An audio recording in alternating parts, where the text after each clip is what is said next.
Hey, y'all. Welcome back to the Mormon History Hoedown with a very special episode today.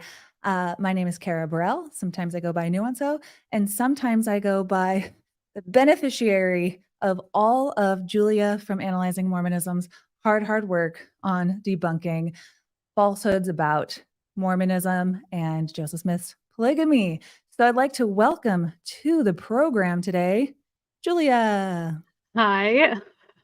Everyone, this is Julia. She does a fantastic job of editing a lot of clips and doing a lot of research and presents it so masterfully and wonderfully. If you don't follow her, please do. Analyzing Mormonism on all the platforms, right? Yeah. Anything else you'd like to say to introduce yourself and let the audience know? I grew up in the church. I left in 2021. I have Analyzing Mormonism. It's mostly just TikTok, but I try to share it everywhere. So, yeah. Well, I think you're fantastic. And Julia does my old job at Mormon Stories too. I said, John, I'm leaving. If you can find somebody better to make your TikToks, do it. I didn't say it like that. That's a joke. But then he said, I'll take Julia. And I said, good. She does a good job. So we love Julia. Thank you so much. And the topic of today is around not just polygamy and Joseph Smith specifically, but there are so many arguments that Mormon apologists come up with that make it so like, oh, there's nothing that he's done that is so sleazy, that is so wrong that it disqualifies him from being a prophet. And whether I think they need to completely change the facts of history, only focus on certain cherry-picked facts, or just generally reinterpret things so that he is not disqualified as a prophet. And do you think that's kind of a fair assessment, Julia? Yeah. Anything you want to add to that of kind of how the spin goes? Yeah, let's take this terrible thing and try to make it as pretty as possible. Or I guess that's how I see it. Yeah, Joseph has to be clean. I guess that's where we're getting all this polygamy deniers, because Joseph can't be wrong. Brigham can, but anyway, yeah.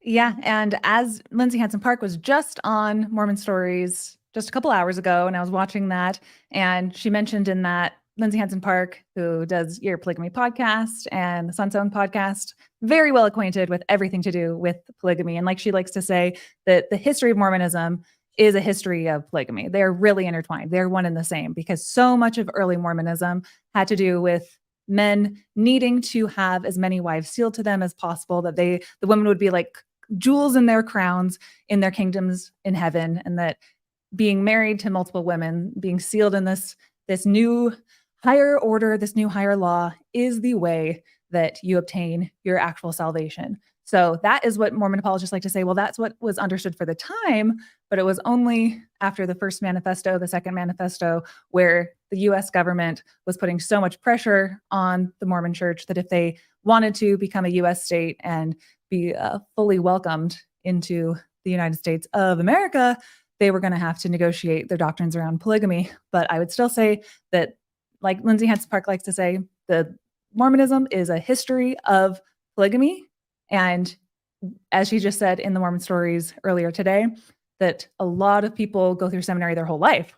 I don't know about you guys, but I did not know the magnitude of Joseph Smith's polygamy and what he practiced. And many people don't even know that he was a polygamist before they thought that was just something that Brigham Young added. And she just said in Mormon Stories just now, she's like, I wish that we always want to heap a lot of stuff onto Brigham Young. And trust me, I want to too. But polygamy definitely started with Joseph Smith. And as I'm sure we'll be talking about the attitudes towards women and the type of sexual deviancy and other words that I'm trying to think of on a live stream, predation like that, that were instituted by Joseph Smith that were later copied by his successors and the other Mormons and other high-ranking Mormon leaders in the towns that Joseph Smith lived in. So it's very much a part of Mormonism. We cannot remove one from the other. And everything about Warren Jeffs and things that would make you just cringe, even if you are Mormon, that you say, oh, that's repulsive, don't have us do anything with FLDS.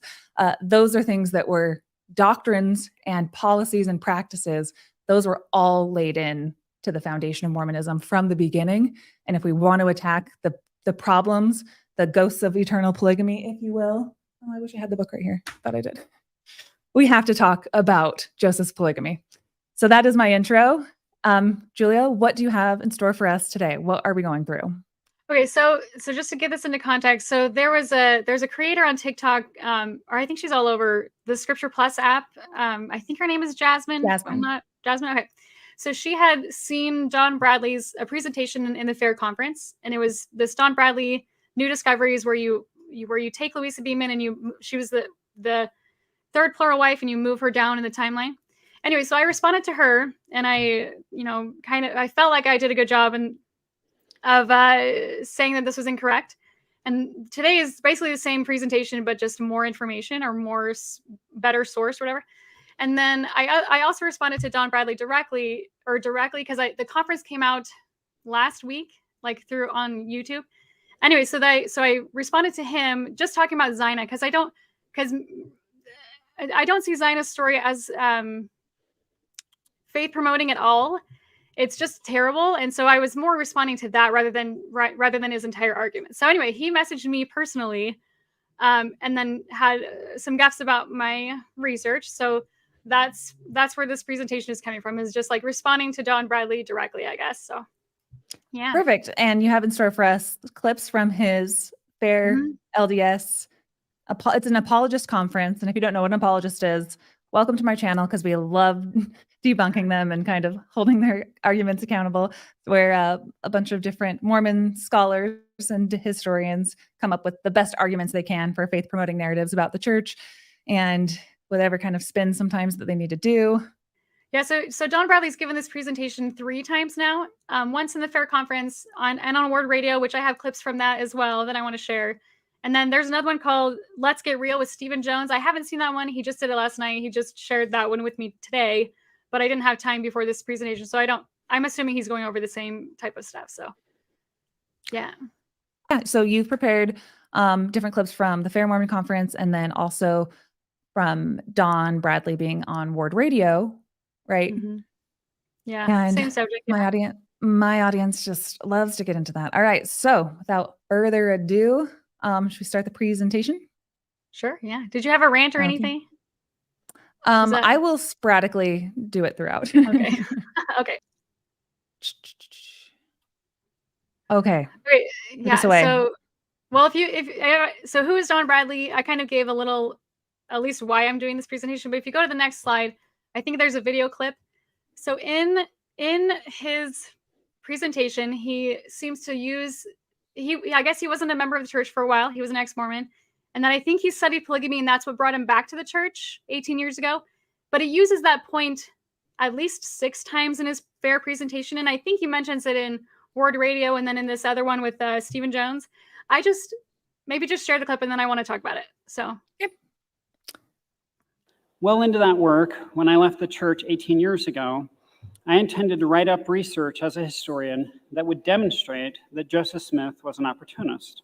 Somewhere along the line, I changed my mind. In fact, you may have guessed from my choice of venue today. While I was yet a non-believing historian and then an atheist, I began to change my mind, as I said, while I was actually a non-believing historian. Even though at the time I thought Joseph Smith was making up his visions. So as an ex-Mormon, I was curious, ex-Mormon historian, I was curious. Okay, so whenever he was messaging me, he even brought it up as well. Like, having been an ex-Mormon myself, I totally understand this type of stuff. So I just think it's interesting and very unnecessary to use ex-Mormonness as sort of credibility. Like, I feel like that's some kind of fallacy. I don't know what. I'm not. Oh yeah, do you want me to rant on it? I'm ready. Yeah, please. So in my video that I did last week, where I was responding to Don Bradley, who was on Word Radio, and they were going over the problems and the places of approval that they had with Johnny Harris's piece on Mormonism, the truth of Mormonism, and Don Bradley had his little spreadsheet of everything he liked and didn't like. And I had, for a historian, I could not believe some of the things that he said. And there's somebody in the chat who said, they know. they know Don, and he's a nice guy. I'm sure that he is, and I have nothing against him personally. But the things we talk about are very serious. People stake their life on them, and it's very important if people are listening to somebody who's a historian that they come with a certain level of credibility. And so if you're going to say things like they did on that episode that Don Bradley did with Ward Radio about like, oh, how long was Joseph Smith treasure digging for? Do you have a high certainty that it's below a certain amount of times or is between a certain amount of years? And he says that it was between 1824 and 1826. And that's just not true. And he said that there were about a dozen. He said it was an offhand account. I'll give him, we can't all be perfect. But then said that his treasure digging was after Moroni came. That's also not true. These are serious things that need to be taken with a high level of research that go into them, right? And so throughout that podcast, he's talking to Johnny Harris in this way where he's like, I understand. I would say congratulations to you, Johnny Harris, that you are like how I was, where you learned a bunch of information that you didn't know before. And to that, I have to say congratulations. But if you just stop at that point, then you don't understand that there's actually more exploration. There's more to learn. Your history study of Joseph Smith and the foundations of the church shouldn't stop at just learning all this information. It should be encouraging you to learn more. And not only do I think that the more that he's talking about is learn the apologetic responses to things that we intuitively know are immoral practices that we would not put up with, and we would see the con man-like behavior in other religions.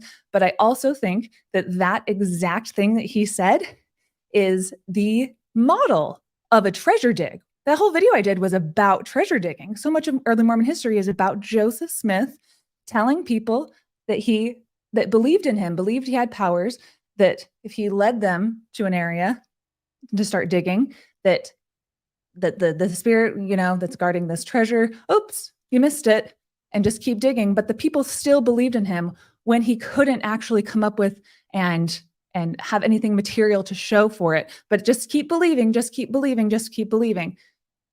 It is very telling that in a religion, that it's not that Johnny Harris learned some new things. He learned things that he wished he probably would have known before he served a mission, just like all of us, that we wish we would have known that had been systemically hidden from us because of the same things in that episode that Don Bradley doesn't even want to reveal of when Joseph Smith's treasure digging took place. Are you following? Mm-hmm. So there are so many things within Mormonism that it's not that we just, we look so high and mighty ex-Mormons because we feel like we've graduated, that now we know the truth, It's more than that. It's that we recognize that a church has systemically hidden information from us that from the beginning would make our prophet look like a con man. And then when we find it out, we are told, just like the treasure diggers, keep believing, keep believing, keep believing.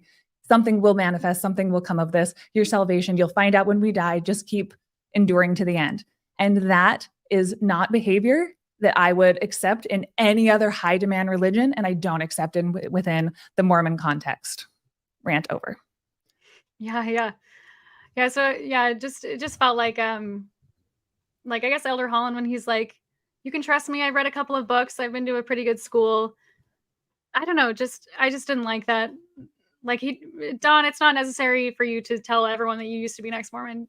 That your sources, they should stand by themselves. So yeah, I just think that's silly and not necessary. And also, there's people like Bridger, if you know him, on ex-Mormon TikTok, people who say, I've had a faith crisis, or I've read the CES letter, and I had a shake of the faith. Like, I understand it, but I pushed through. What could that be from? Like, you don't want to get written out of your father's will? Like, anyway. Yeah, there are other reasons people keep believing that have nothing to do with Mormonism being literally true, is the point. But yeah. Okay, next slide. Yes. Oh, wait, hang on. I also wanted to mention, I guess, another thing about who John Bradley is. He's an independent researcher. I think the Fair Mormon site, I don't know how updated they are, but they said that he's working towards his master's. If he's already gotten it, that's great. So that's right. Like, he's I don't know if historian's the correct word yet. Maybe he's already gotten his degree. But anyway, so yeah, he's a Mormon apologist, historian, researcher. So anyway, yeah. Okay, so this one I thought was interesting. So in his messages to me, he called Todd Compton's In Sacred Loneliness one of his sloppier moments, despite the fact that it received 2 awards, the Best Book Award for the Mormon History Association and the John Whitmer Historical Association. So and even Lindsay Hansen Park, when she first started the Year of Polygamy, she was using Todd Compton as sort of a springboard for her research and her episodes. So like, I don't know why why Don Bradley is calling it a sloppier moment, but I thought that was an interesting thing to pull out and show. Right on. Yeah. Let me just address this real quick. Dinosaur Park and such said, Ryan Wimmer, why do ex-Mormons keep using the apologist label? It reminds me of Mormons using the anti-Mormon label as a way to write off people. No, I think that apologists are not actually interested in the truth. They're interested in a faith-promoting narrative, because apologists exist in all different religions that we don't agree with. And I really like what Dan McClellan had to say on Mormon Stories a couple of weeks ago, where he said his whole entire thing, Dan's used to, work for the LDS Church and is a Bible scholar, and he has his podcast Data Over Dogma, and he says that he doesn't like apologists. And I understand his reasons, because he says that apologists do not go where the evidence, where the data actually leads them to go. And that's fair. I think anti-Mormons go where the data leads them to go. I personally am pro-Mormon in the way that I want Mormonism to be a healthier place to belong to, because it will probably always exist, especially in my lifetime. And I hope that Mormonism becomes a place that has more transparency, more consent, more best practices, psychologically speaking. So I want the best for Mormons, and part of that is helping people become their best selves through having informed consent and things like that.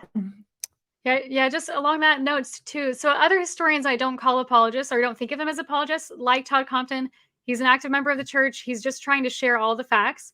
And then even D. Michael Quinn, while he was excommunicated, he was still always a believer. But I don't call him an apologist either, because he's just going to give all the facts regardless of where it takes people. Like, he's like, oh yeah, we lived polygamy well after the manifestos. And he's like, there's no accounts of Joseph Smith receiving the priesthood until a certain date. Like, he's not apologizing. He's just presenting it, and people can choose to believe. Like, I think that's how the church should be. Just give us all the information and let the members decide whether they want to continue believing or not. So if you're a good historian, I would not call you an apologist, because you're just interested in the facts. Like you were saying with Dan McClellan, like, he's not an apologist. He's not a biblical apologist to any degree. He's still a believing member, or at least he's still a member of the church. Anyway, so yeah, I totally agree with you. Right on, especially if you're going to go on Word Radio with, I don't think Cardin Ellis believes that Joseph Smith was even a treasure digger. In that response video that I made on them talking about Johnny Harris, while Don Bradley is explaining the treasure digging of Joseph Smith, like, Cardin goes, hired laborers.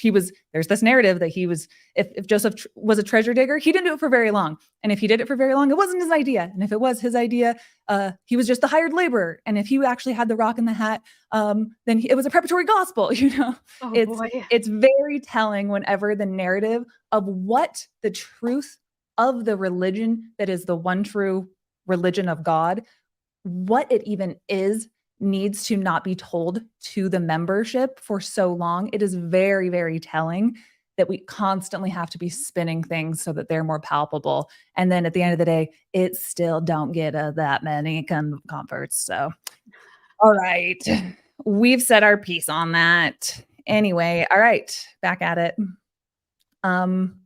Kirtland wives. So I don't know. So one thing people point out is, why are we not discussing Fanny Alger or Lucinda Pendleton Harris?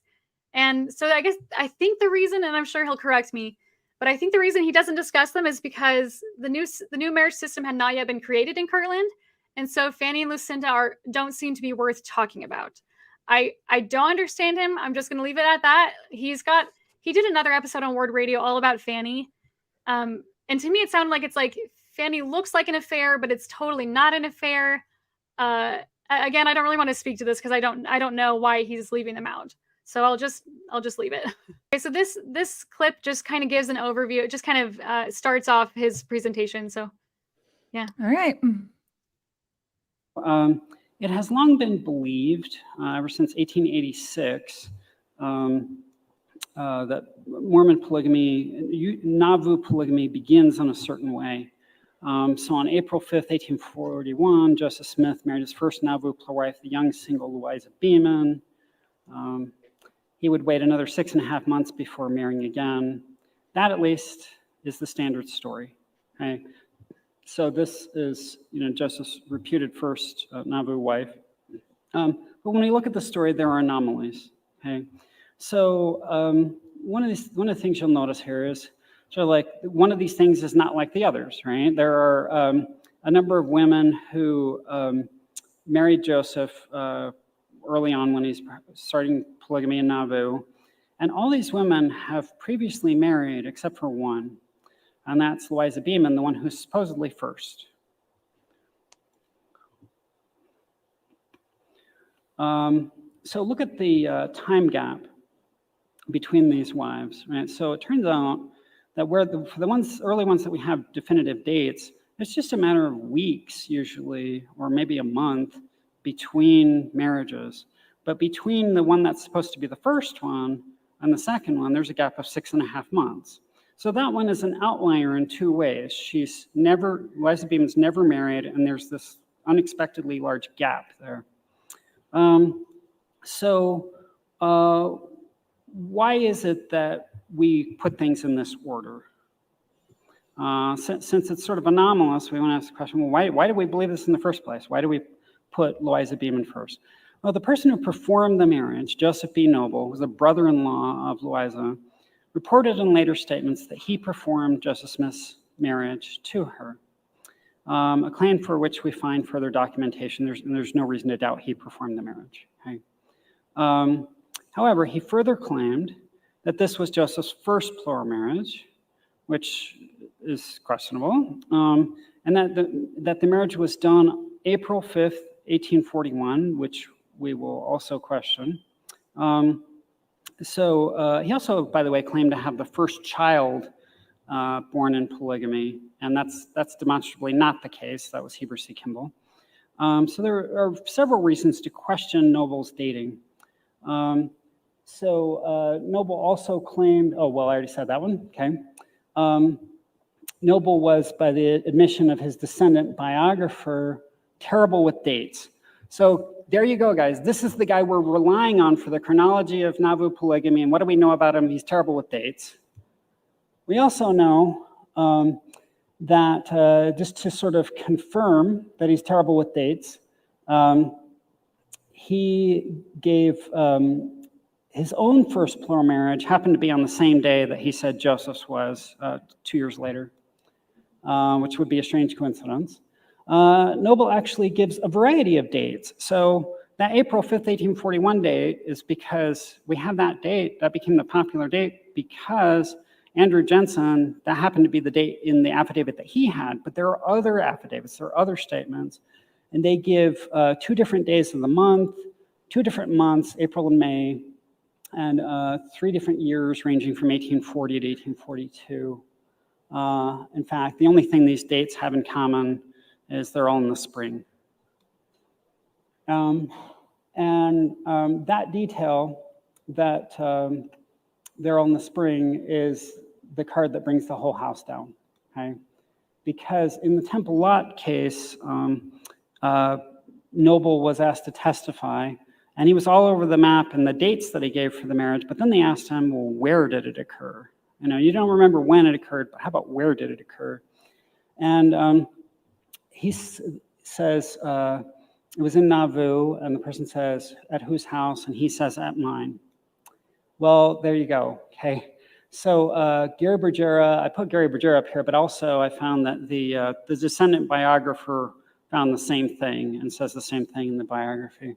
He says, Noble moved his family, including presumably Louisa, to Nauvoo sometime after September 1841, and the descendant biographer says that it was after that point that he builds his house.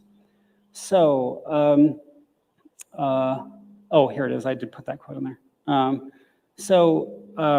If Joseph was married to Louisa Beeman at Noble's house in Nauvoo, and the Noble family didn't move to Nauvoo till after September 1841, and the marriage occurred in the spring, then the spring in which it occurred could not have been the spring of 1841.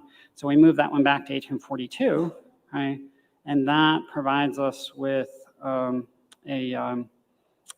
that changes the order of these early. All right, Julia, will you go ahead and summarize what the heck is he talking about? Yeah, so he's saying, let's move Louisa back because his home wasn't being built, and he says that they got married in his house. So that'll make her like I can't remember the exact number. He'll show the chart later, like the 7th or 8th. I can't remember. But he wants to move the date for Louisa back because this house wasn't finished being built. That's pretty much the whole argument, to later say, which we'll get to later. But yeah, so that's basically. Did you have thoughts too? Nope, it's all going to be unraveled because what we are talking about today has to do with an argument centered around that Joseph Smith was so wonderful and pure, and yeah, he made some mistakes, but he was not in this business of polygamy just to be having sex with other men's wives. That's not it at all. Yeah. And we will answer through the historical record what that is. Also, just want to say hey to Anthony Miller. Fabulous to have you. Ben Park in Kingdom of Nauvoo also expressed that pre-Nauvoo polygamy was probably something theologically different than what happened in Nauvoo. Kingdom of Nauvoo, Ben Park, who is probably going to be on the podcast next week, by the way. I should have to set something up with him. Love Ben Park. Love you, Anthony Miller. And Kingdom of Nauvoo is fantastic at describing all of that. Yes. And the spiritual wifery that was abundant. All right. Shall I move on to the next one? Sure. Yeah. All right, this one? Yeah. So that's just the gist of it. He wants to move the marriage from April 1st or April 5th of 1841 to September of 1841, or sometime after September. So yeah, that's just the whole crux of his argument. And this next one is a scene. He's kind of reiterating it from Word Radio, and I just think it's a different angle. He says maybe it was the 6th, not the 5th. He says, well, it could have been 1840. It might have been 1841, but maybe it was 1842. When he's questioned on this years later in the Temple Lot case, they try to pin him down on a date, and ultimately he's like, okay, somewhere between 1840 and 1842. Right? So then, so the only thing these dates have in common is that they're all in the spring and they're in the early 1840s. So apparently what we do know about this marriage is it's in the early 1840s and it was in the spring. Right? So but when he was asked in the Temple Lot case when the marriage occurred, and he gives this range of years, he's also asked, where does this marriage occur? And what he says, and I might have a slide that deals with this. Oh, okay. I do. Yeah, I think the next one. What he says is it occurred in my house at Nauvoo. He's asked, where did it occur? Like it was performed in Nauvoo. Yes, sir. At whose house? At mine. The problem with this, we know when this guy moved to Nauvoo and built his house. He didn't move to Nauvoo until the fall of 1841, after the marriage is supposed to have occurred. And he didn't build his house till after. And the next couple of slides show how like multiple scholars have concluded this, right? So what's the smoking gun? And Don Bradley's in the chat. He says he's driving and not able to comment further, but will be listening. Don, you're welcome to come on my podcast anytime, and we will talk about all the things that I've ever wanted to talk about. All right. Anything else on that one, Julia? No, he's just reiterating. Just like, I want to make sure you guys understand the argument so that you'll understand what I'm gonna say. So, yeah. Okay. He calls it a smoking gun and these new discoveries. So his argument is that Louisa's marriage date needs to be moved, and mine is there's no reason to move the marriage date of Louisa Beeman. That's all. That's my whole argument. So okay, explain. Yeah. Okay, so when did Joseph Bates Noble move to Nauvoo? Because he's like, they can't have been married in his home because his home wasn't built. So where is he during 1840, 1841, and 42? Okay, so in the minutes, there's a minutes and discourse. This was recorded March 6th of 1840. He says he shows up in the High Council meeting, and he's in Montrose, which is right across the river from Nauvoo. So he's he's right within just a few miles of Nauvoo. So he's in the vicinity in 1840. And then in the history volume C1, this is the 7th of August of 1841. It was called as a counselor, counselor in the bishopric to Elias Smith. And then, so yeah, this is a conference was held at Zarahemla. So Zarahemla, and then you go to the next slide. The saints called this Zarahemla. And when I was a member of the church, there was this theory that, this is off topic, but there's a theory that this Zarahemla is the same Zarahemla as the Book of Mormon Zarahemla, which is like a Rod Meldrum, Wayne May kind of idea. Anyway, so it's just right. You'll see Montrose, you'll see Zarahemla, and then Nauvoo is, of course, across the river. So he's right there in the vicinity during 41 and 40. So, yeah. And then there's another one. This is a different recording. This one says he was made a counselor to the bishop on December 19th of 1840. I just thought that was interesting. So and again, we know that he's there in the area. And so I don't know the details on this, but he was deeded land. He got land from Joseph and Emma. I think it's 4 lots. He got it for $5,000. We don't know if he moved there in July 15th. I doubt it. A lot of members, so we just visited Nauvoo last month, and what a lot of people did is they would build cabins while their home was being built because it took so long for the bricks to be finished and for the homes to be built. So they have temporary log cabins while their homes were being built. We saw the Heber C. Kimball home, beautiful home, but they didn't really get to live in it very long. They were in a cabin. Anyway, so I don't know where he's at here. It's just interesting to know that he did buy land on July 15th of 1841.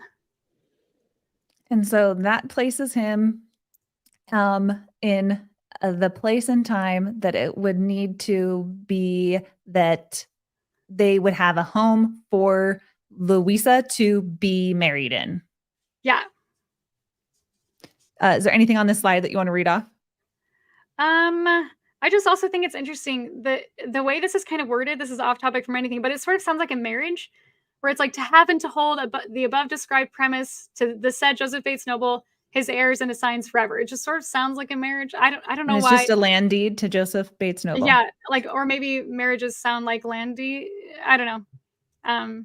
But yeah, that's land and women were like kind of interchangeable with like a great point. Yes. Yeah, and cows, all of it. Oh yeah. And this next one is just another land deeds book. This one says he purchased it for $3,000, not $5,000, but it's the same day, July 15th, and it's paid and deeded. So anyway, he does have land in Nauvoo in Joseph 1841. Trusty land deed book. You went into some serious deep dives into history. Congratulations. If anyone's listening to this on audio, you can pull it up on my YouTube channel later on. These are great pictures. So I don't know what date this is, but this is from his biography. I'm assuming this is him talking because it's in his voice. But we soon commenced to move our families up the river about 50 miles to a place called Commerce, afterwards Nauvoo. Quite a number of us crossed the Mississippi River to the Iowa side to avail ourselves of some log cabins that had formerly been used as barracks for the soldiers at a place called Montrose.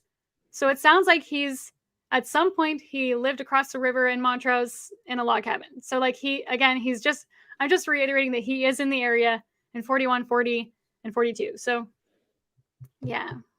And so much of Don's argument just hinged on the idea that he just didn't have his house built yet.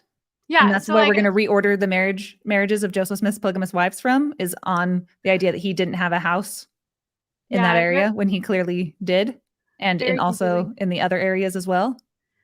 Yep. Yeah. He owns land. We know at least he owns land. He was living in Montrose, or he was in Zarahemla. I don't know why he's so firm in that stance that he couldn't have married them because his home wasn't built. So. Okay, next. Yeah. This is just a summary.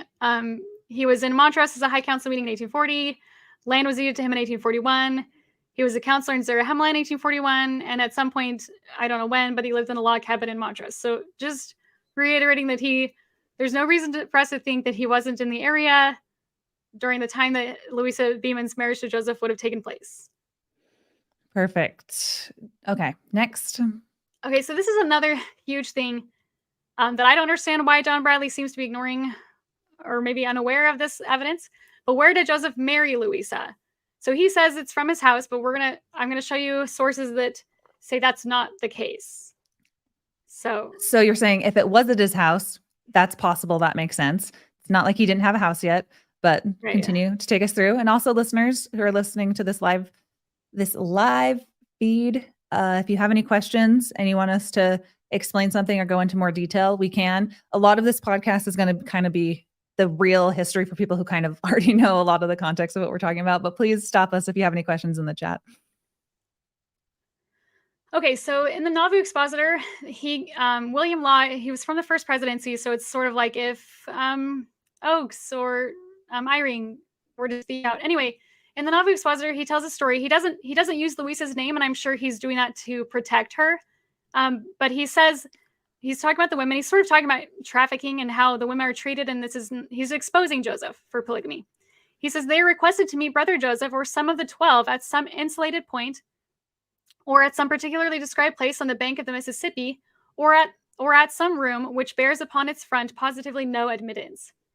So we know the story of positively no admittance is Martha Brotherton when Brigham was trying to marry her. That's an interesting story. He doesn't use her name, but it's a very clear. That could be no one else. And then again, on the banks of the Mississippi, it doesn't fit anyone else except for Louisa Beeman. So they were married outside on the banks of the Mississippi.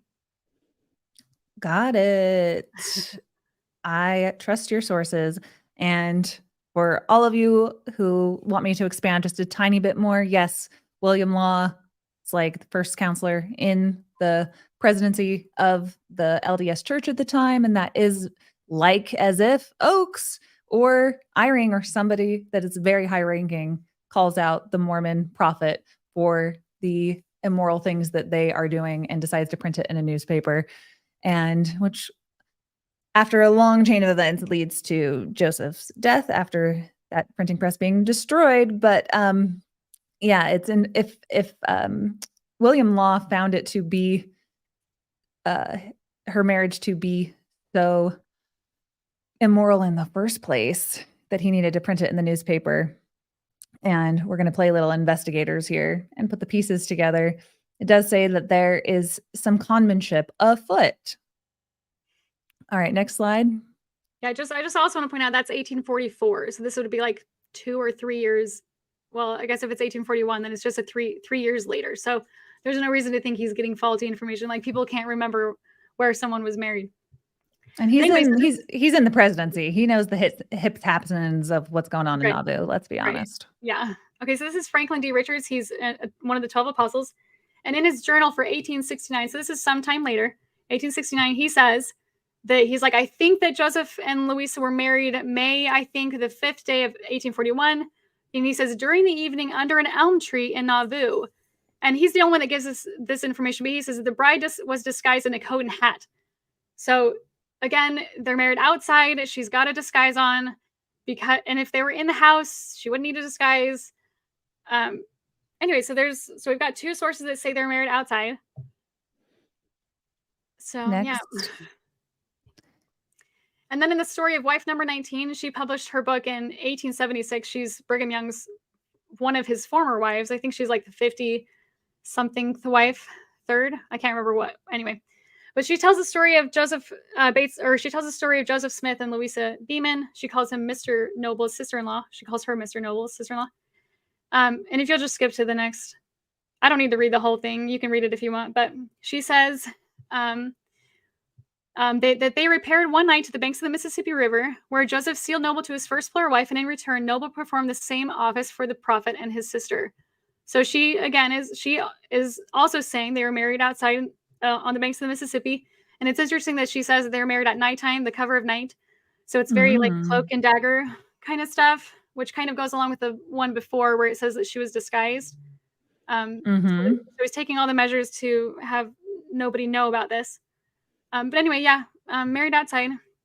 Okay, so then there's another guy named Charles Lowell Walker. And I think he talks about her at least twice in his journals. So this is just one entry. He's just talking about her. He calls Louisa the first wife that Joseph Smith sealed to him.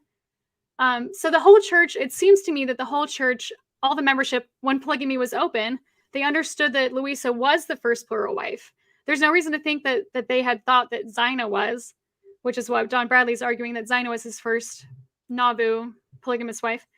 But anyway, they understood it so much that in 1851, they named a town after Louisa. They called it Fort Louisa, which is today called Parowan. Anyway, just also that's really cool because women are towns are rarely ever named after them. But anyway, I just wanted to point that out. But this next one, he says, yeah.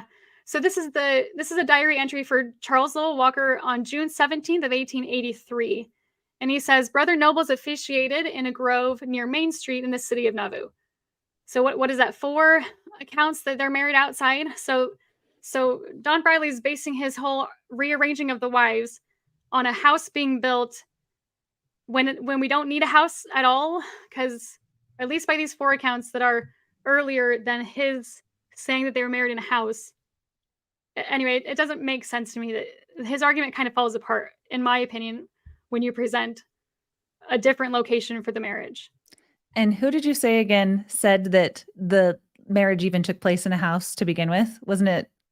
So Joseph Bates Noble says it one time and he says it later. So it's in one of these slides later, but so Joseph Bates Noble himself does say that, or at least he's asked whose house were they married in. So he's not even given the opportunity of saying, like, they should have asked where were they married, but whose house? Mine.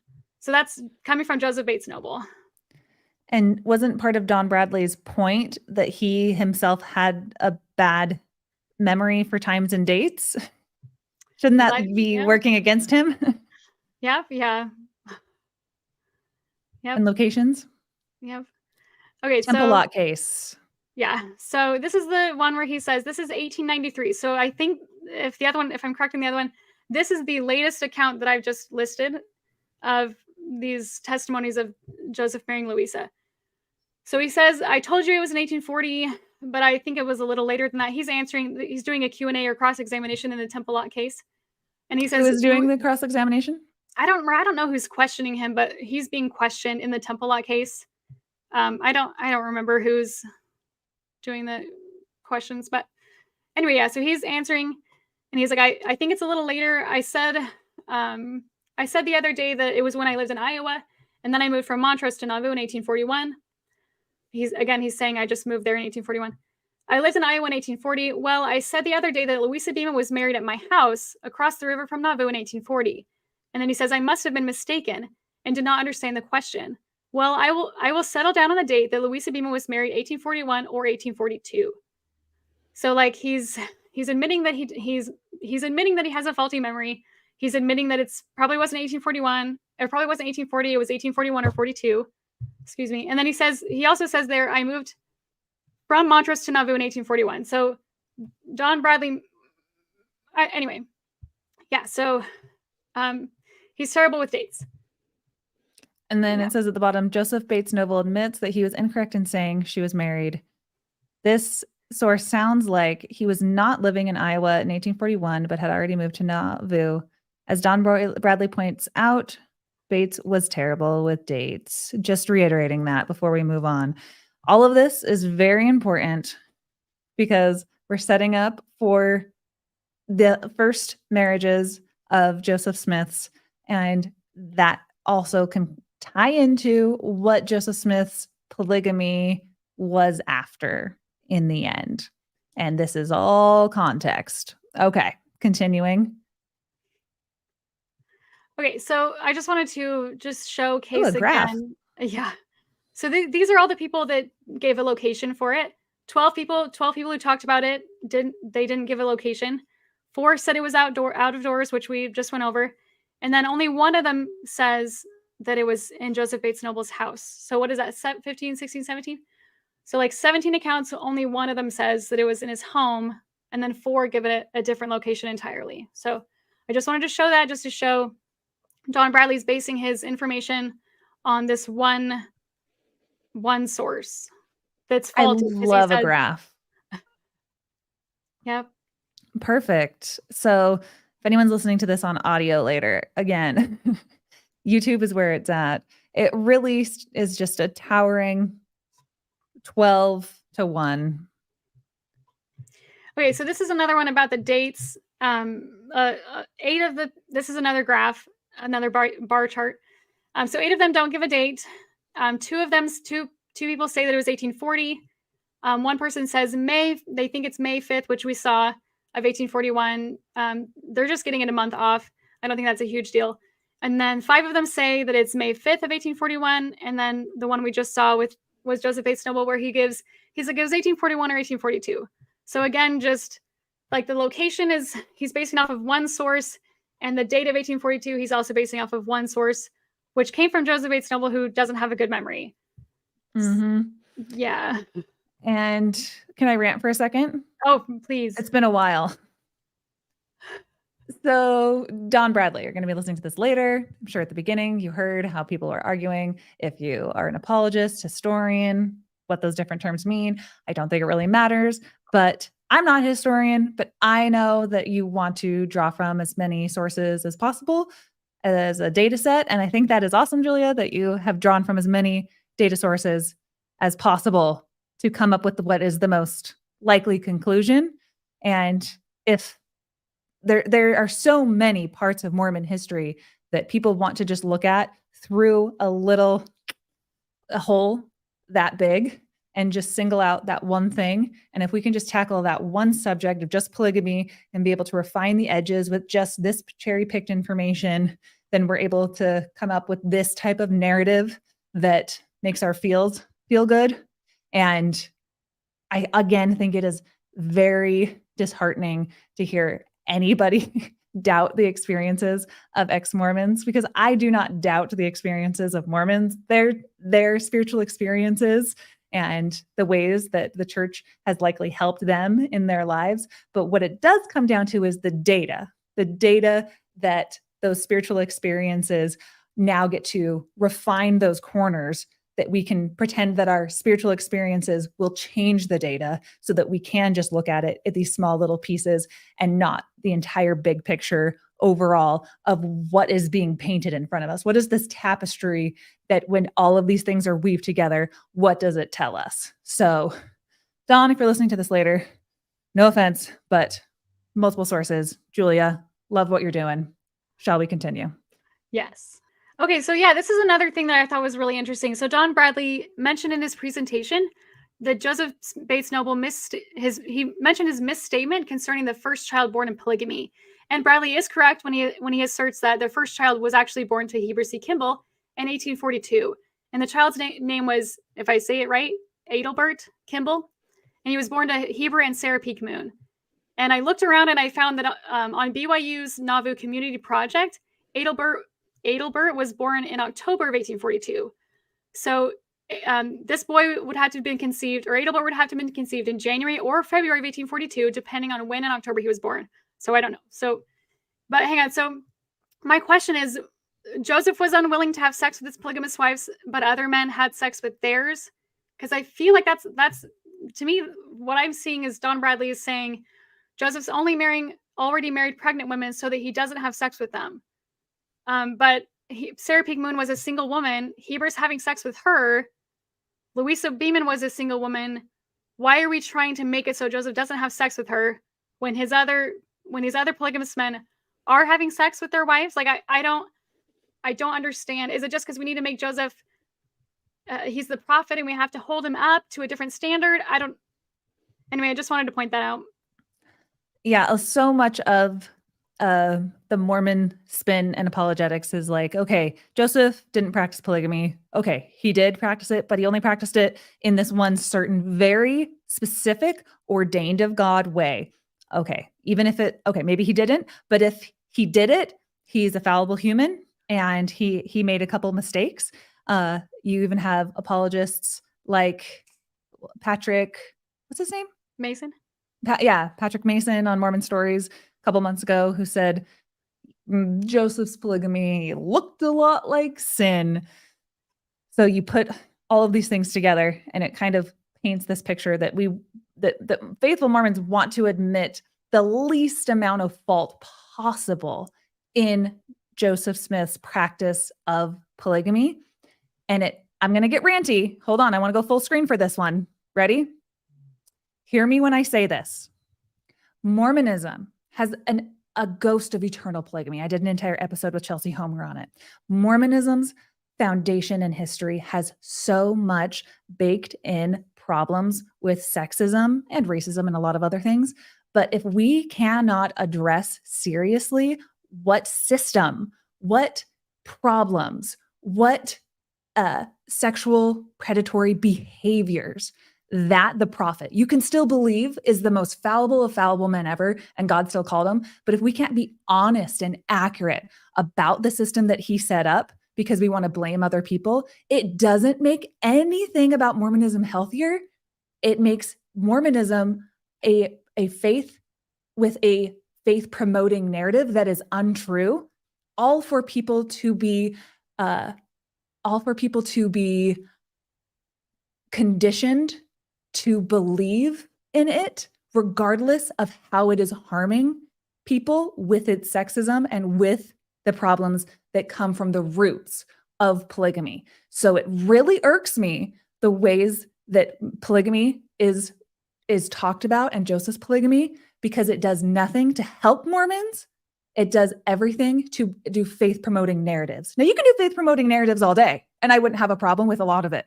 But when we're talking again about history and facts, it irks me that it doesn't do anything to actually help the Mormons who are living it. It serves the system. It doesn't serve the person. Rant over.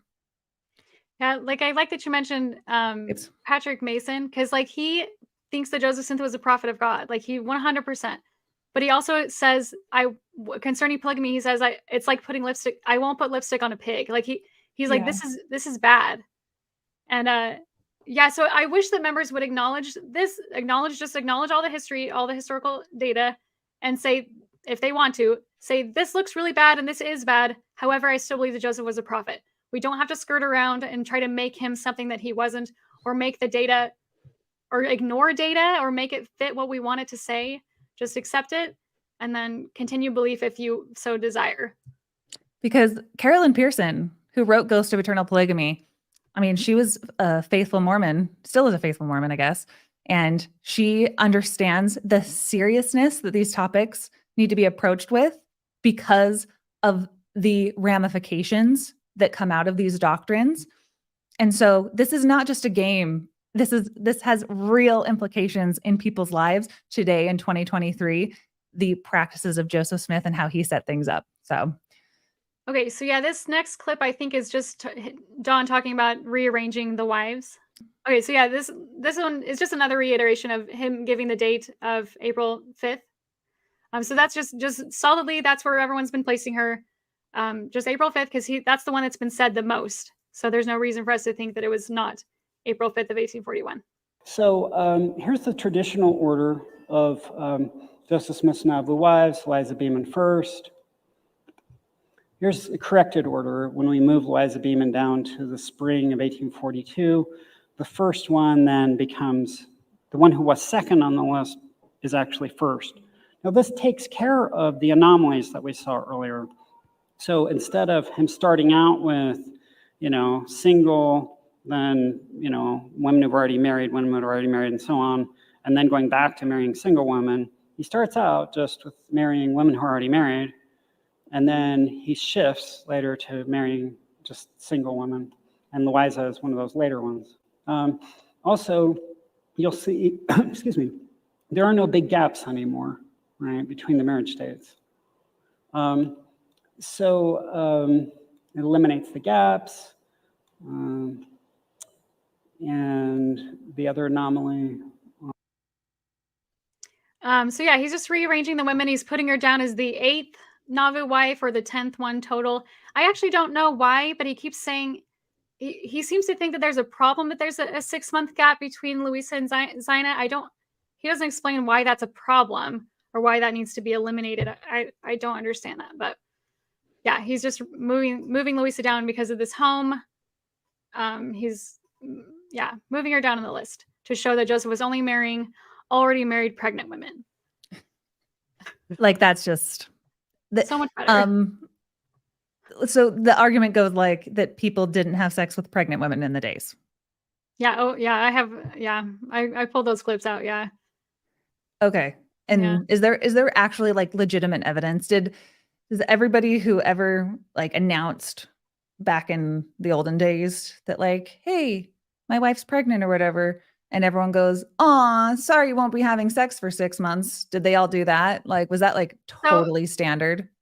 So I don't know where Don Bradley's getting this. He never gives a source for this idea.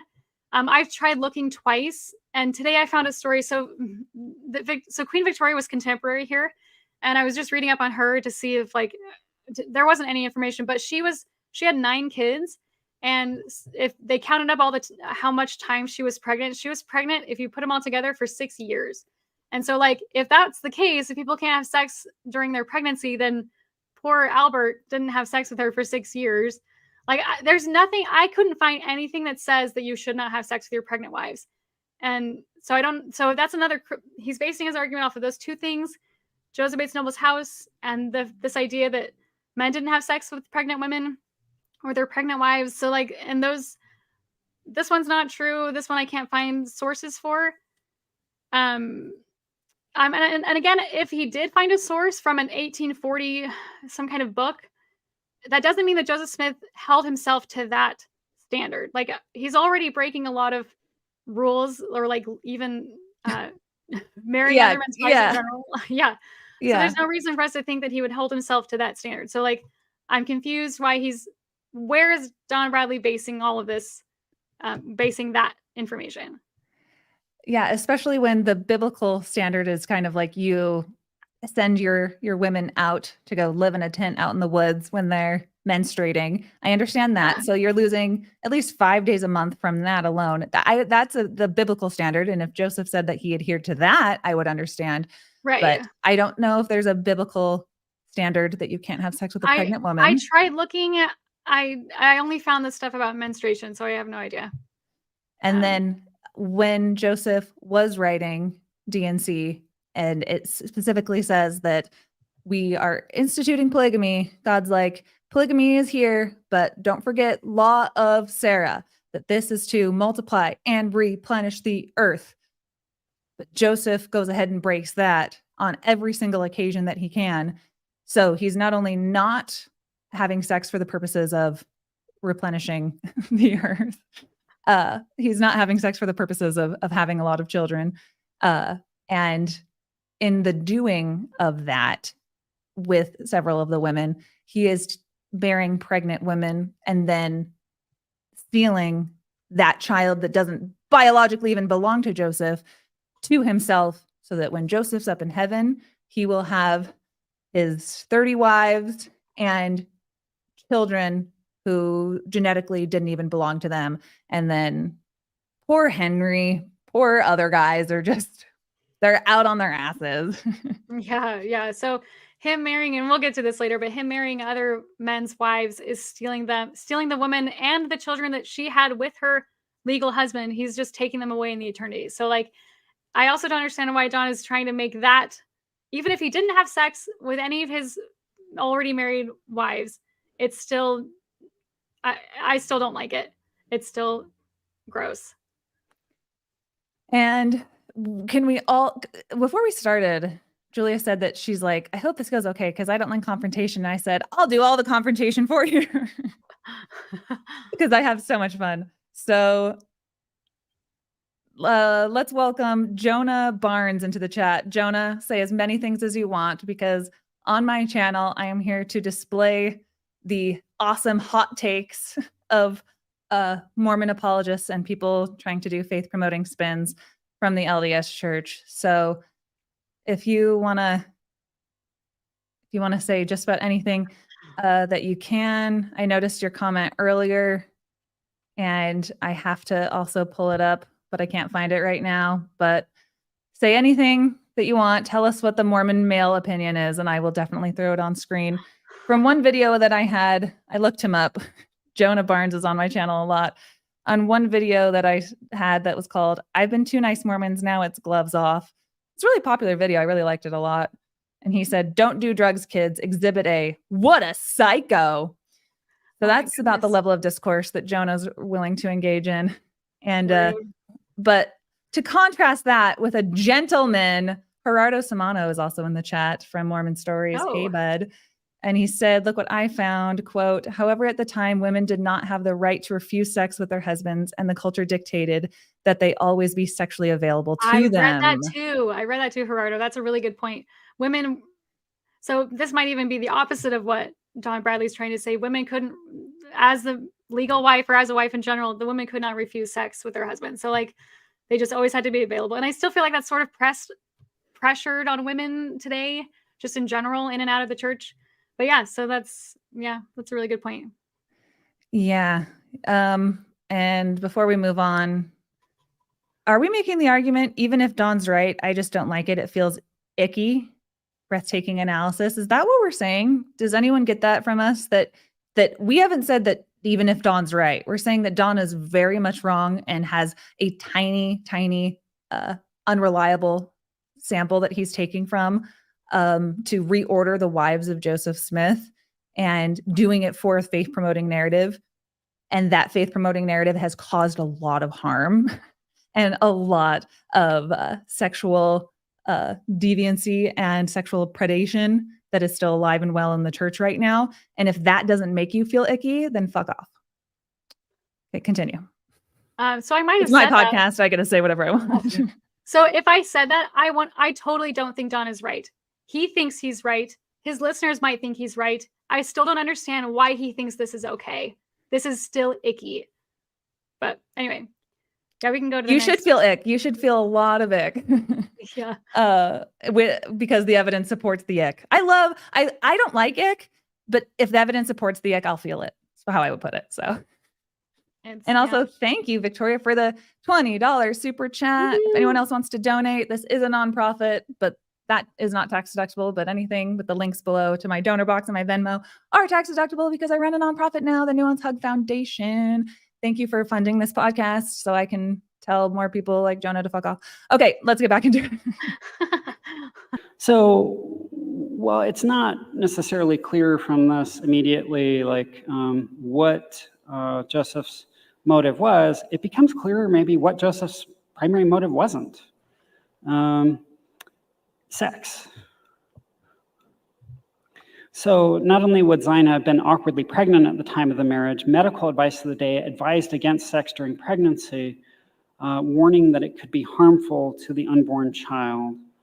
So if all of this was Joseph Smith's way of getting like women for, you know, like the hot babes for quick sex, like immediate sex, somebody needed to give the guy lessons because he was doing it wrong, right? Like this is not the way to do that. So in other words, when you look at the different models, this one doesn't fit. The conclusion people say is obvious from, he practiced polygamy, he was a fraud. Well, have you looked at how he practiced polygamy? I love that last line where he says, have you looked at how he practiced polygamy? So I knew that Joseph was a polygamist as a member of the church. I just thought he was marrying widows, and basically that's all. And because they needed help and they couldn't financially support themselves. And then I read Todd Compton's book. And then read Todd Compton's book, and then like seeing how he lived polygamy, Joseph to me was not a prophet. And I understand that Todd Compton's still a member of the church.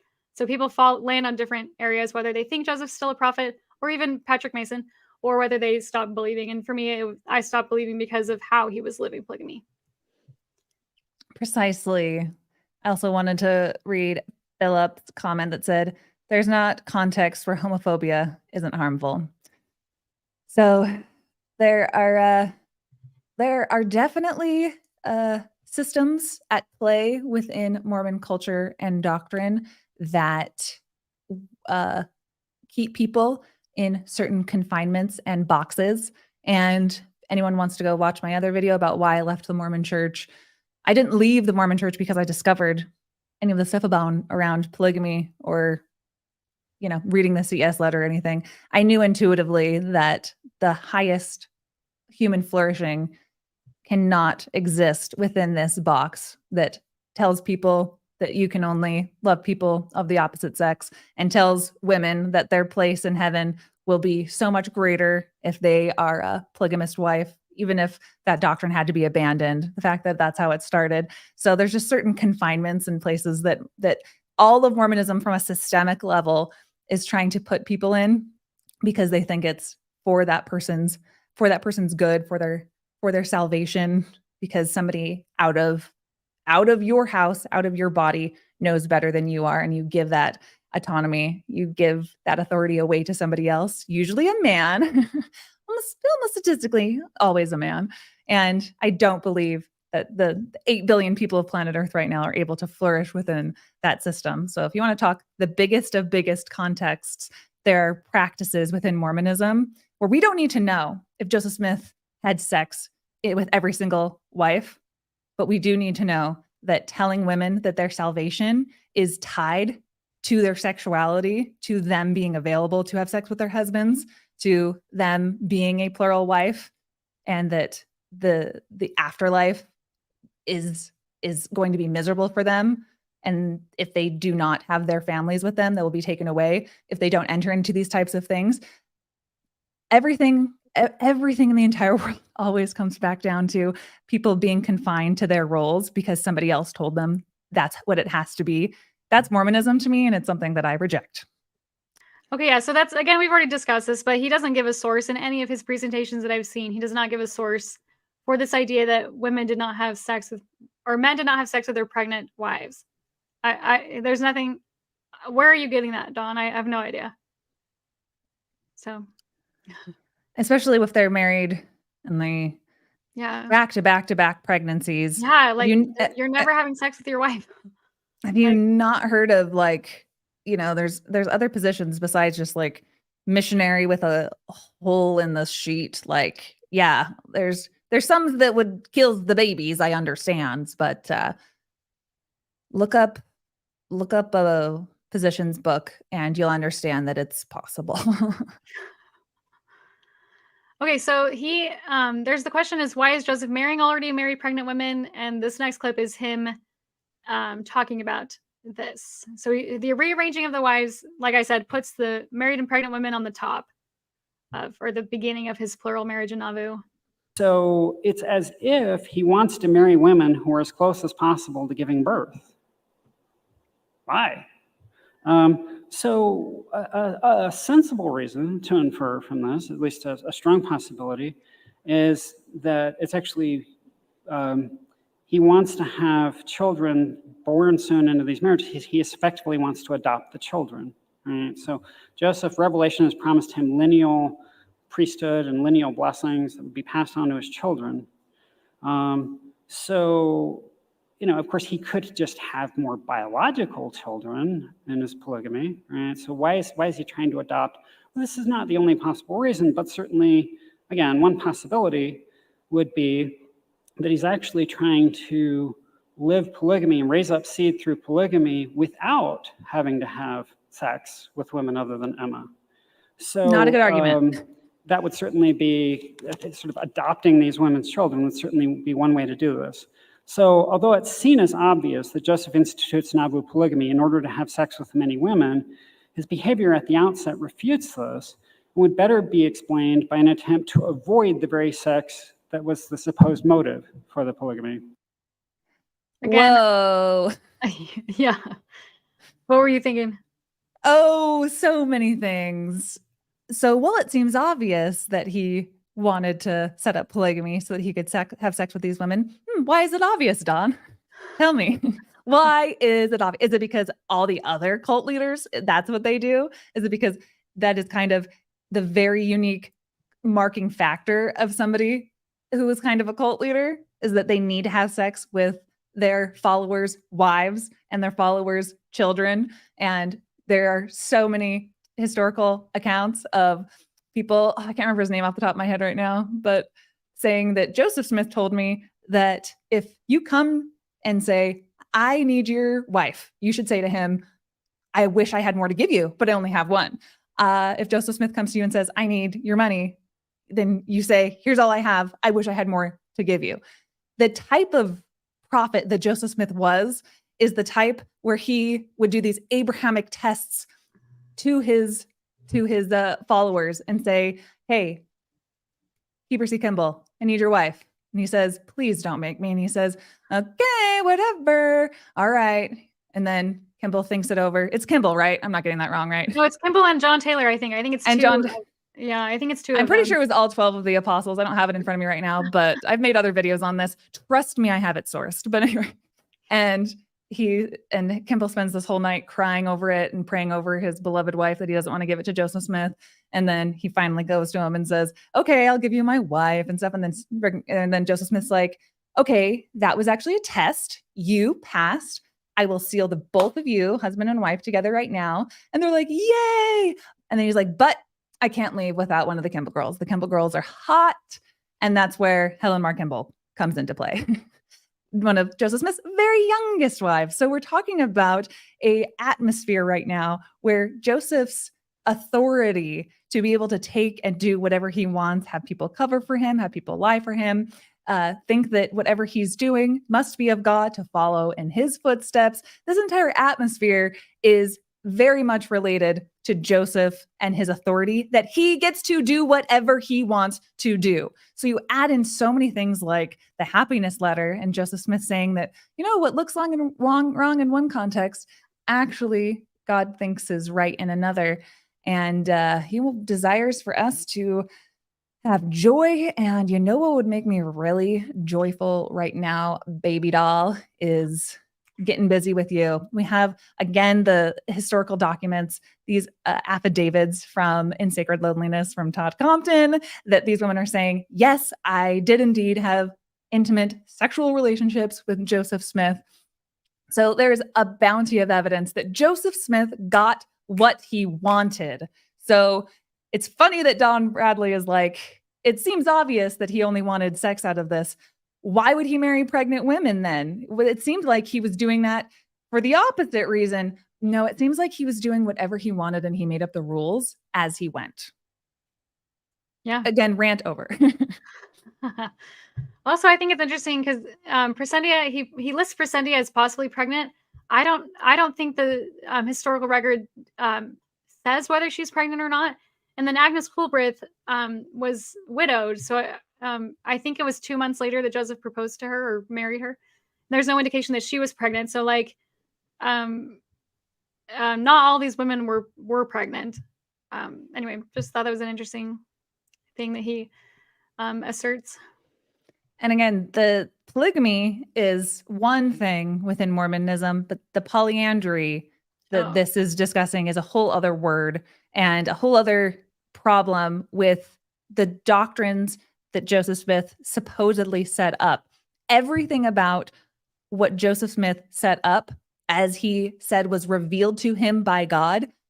I would like somebody to tell me if there was a rule that God revealed to him that he didn't break. Again, that anything that Joseph wanted, he got. And it was do it first, ask no questions now, and find the way to fit this in to my doctrines later. We are talking about such cult-like power to be able to control the narrative, especially for so long, to control people's perceptions around him. So polyandry, hey, I want to marry your wife. No, you can't, but you want to go on a mission? Sure, Joseph. Snatches her up like a pie on the windowsill of Seven Brides for Seven Brothers. Sorry, go on. I was just going to say, so his marriage date to Louisa is 1841, and he doesn't get the revelation for polygamy until 1843. So 2 years later, and even then, he's still breaking all the rules that he sets in 1843, like marry virgins, have kids, raise up seed. Polyandry just breaks, to me, in my understanding of the doctrine, polyandry breaks all these rules. Totally. Yeah. And every apologist angle of like, well, they needed to, on Fair Mormon, I believe they have that article that's like, is it true that Joseph Smith married like other men's wives? And it's like, well, he only did that because they were not in the church. And these women desperately wanted to be sealed to a worthy priesthood holder. Okay, that would make sense. What about the ones where they were married already to worthy priesthood holders? Why didn't they get to be sealed to them? Again, going back to the theme of Mormonism is that somebody else in a higher level of authority knows better for you, that you shouldn't be sealed to that husband. You should be sealed to me, the prophet. Don't you want to be sealed to the prophet?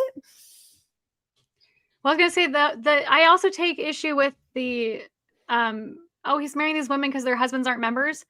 The whole idea of the temple is work for the dead. So like just when they die, do his work and seal these two together. Like Mary Elizabeth married Adam Leitner, who was not a member of the church.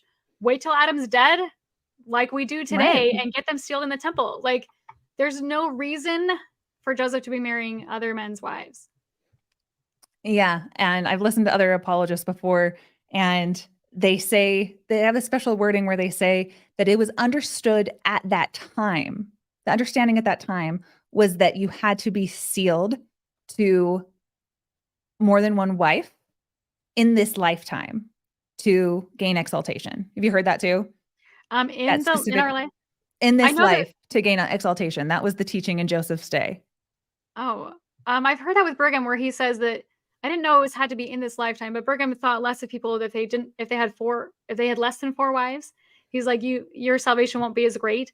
I hadn't heard the teaching where they have to be living, but that wouldn't surprise me. I don't know the source on that one, but I can't remember any. If you guys watch normal videos, they're better research. But when I'm on a live stream, I know what I'm talking about, but I don't have the names and exact dates in front of me. But I've made other videos about this before.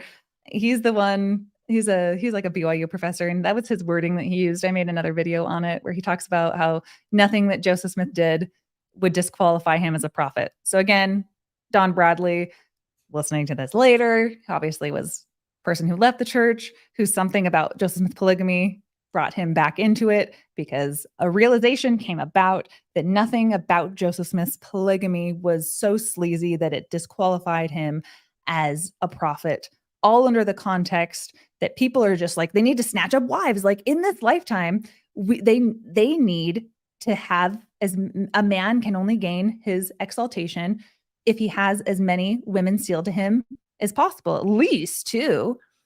Again, that does nothing for the apparent restoration that is supposed to be about work for the dead. It has everything to do about power. It has everything to do about like cult control, has everything to do about men getting what they want and subjugating women and other men who apparently are not quick enough to pick up the hottest girls or have the most amount of money to have the most amount of wives. It has everything to do with power. And if that is what brings you back into the church, if the institution of polygamy and how it was practiced is something that brings you back into the church, I'm sad because I'm out of words, because the very institution, all it tells me is that it is for the aim of power, self-aggrandizement, ego, and not for the things it also says that it's for, like the redeeming of the dead, like the sealing of the families. Mormonism today has everything to do with families, temple work. They are a church that's so into genealogy, pours so many millions of dollars into sealing families together. But the very church that Joseph Smith started was about breaking up families, sending them on missions, taking other people's wives to seal them to himself, other people's biological children, and sealing those to himself. So can't have it all of the ways. You just can't have it all the ways, I'm saying. Anything else you want to say on that? No, I think that was really good. The church today is not anything like what Joseph Smith implemented or practiced. That's a really good point. And let's check in with Jonah. He said, Don has new discoveries about this history we value. Nah, let's just whine about Hollywoodian versions of polygamy. I don't even understand that, because I think everyone's getting it here besides you, Jonah. I don't need to explain it. I think we all get it. Okay. All right. I'm never going to play the second clip twice because I realized that this just wants you to click it like 15 times before it plays again. See, wait. All right. So we're up for another Ward Radio. Did you guys all see my video last week? I was telling Julia that the video I did last week took so long to edit that I was doing on Ward Radio responding to Johnny Harris, because I just sit in this chair and I look at the camera and I have an outline of what I want to go over. And then I just like improv jokes of whatever the hell I feel like saying. And whatever I cut down is what ends up in the video. But there's like 2 hours of me just like riffing on other jokes that didn't make it. And one of them was now I can't stop going, All right, let's welcome back to the show. It is Ward Radio. Ward Radio, take it away. All right, any introduction to this clip? No, just play it and then we'll respond. So when you pictured Joseph Smith anticipating marrying his first Nauvoo wife, what I want to know is which of these did you picture? So go to the next slide, or maybe it's the one after that. Rich, which one of these do you picture? Which of these did you picture? Okay. In other words, no. how pregnant did you picture her when you pictured Joseph Smith choosing his first Nauvoo plural wife? Not pregnant. Because not pregnant the at all. correct image that you should have had is the third, I believe it's the third one from the right there, the 7 months pregnant. If you go to the next slide. after Okay. that, okay. I'm Oh, coming down. suddenly this gets very less not sex. Right, yeah. Okay. So I'm, Zionist, I'm imagining like the baddest chick in Nauvoo, like just super hot. He was like, Uh-huh. "I'll take that one." That Right. seems like a tap. For the record, I think pregnant girls or pregnant women are beautiful. So like, anyway, so Zina was 7 months pregnant when she married Joseph. Again, I don't know why Don has the idea that you can't have sex with pregnant women. Anyway, yeah, I just wanted to show that one just to put it in context, I guess, of Zina and her situation. And then Mary Elizabeth, I think, was full 9 months pregnant, if 8 or 9, when Mary Elizabeth married Joseph. So, yeah. And just for history's sake, I know for sure that he sealed Zina's child that was Henry's to himself, correct? I think I want to say Zebulon, but I don't actually remember his name. But yeah, are you saying Henry's child would have been Joseph's? Or Yeah, is in that- the afterlife. Yeah, I think that's the how that children works. that were in the belly, that those would be claimed by Joseph Smith in the afterlife. Well, I kind of think even the ones that were already born, if there were any in these relationships, would belong to the one that the woman sealed to. But yeah, but for sure after, because they're born in the covenant, and she's sealed to Joseph, so that child would have been Joseph's, even though it's really Henry's. Yeah, I cannot believe that again for a family-centered church so much that they That we're gonna expect that in break- the afterlife we're going to break these ceilings where everything, so much money is just thrown into temple work to seal families, and the very profit of the church of which you are participating in these ceremonies, he himself was in the business of separating families in the eternities in ways that can't be undone. And then I just also wanted to point out that, hey, Chris, love you so much. There's no risk of babies. That is perfect. You can have Yeah. a little bit of cowgirl, lube, and no babies, and Joseph could be going to town. And Chris also said, and it's not just intercourse, icky to think about it, but Joseph Smith may have had a thing for, oh no, I can't say that on my screen. Oh no. Yeah, that's a really good And- point. You don't have to. There are other sexual acts that can be done if you really think that sex during pregnancy is going to harm the baby. There are other sexual acts that can be performed that won't cause harm to the baby. So that's a good point. And I know from again, wider context, studied different cultures around the world. There are some cultures who I can't remember the specific cultures, if anyone wants to help me, that there are certain tribes and cultures where women would have sex with as many men as possible to Yes. conceive, and then throughout the pregnancy, because they believed that would help fortify the child to have the healthiest chance. Yeah, they Is- thought that. Yeah. I think that they So- thought that the sperm, it was multiple sperm that helped. So if this guy was a good piano or violin, or this one was a good artist, she'd have sex with as many to give their kid the best chance. I think that's how the understanding was back then. So, yeah. So I think just generally, if we don't have any hard and fast evidence that the cultural rules of the day were that people didn't have sex with their pregnant wives, they just respected that was gonna they're gonna hurt the baby or something. When, as we established, that women were under this order that they had to submit themselves sexually to their husbands, regardless of being pregnant. That's already there on the table. And that if we had some evidence that men just didn't have sex with pregnant women at the time, that would be one thing. But every single law and every single revelation that God Almighty told Joseph to follow, he broke. If it wasn't even a law from God Almighty, what are the chances that Joseph Smith respected that? Dawn, I'm waiting for your answer.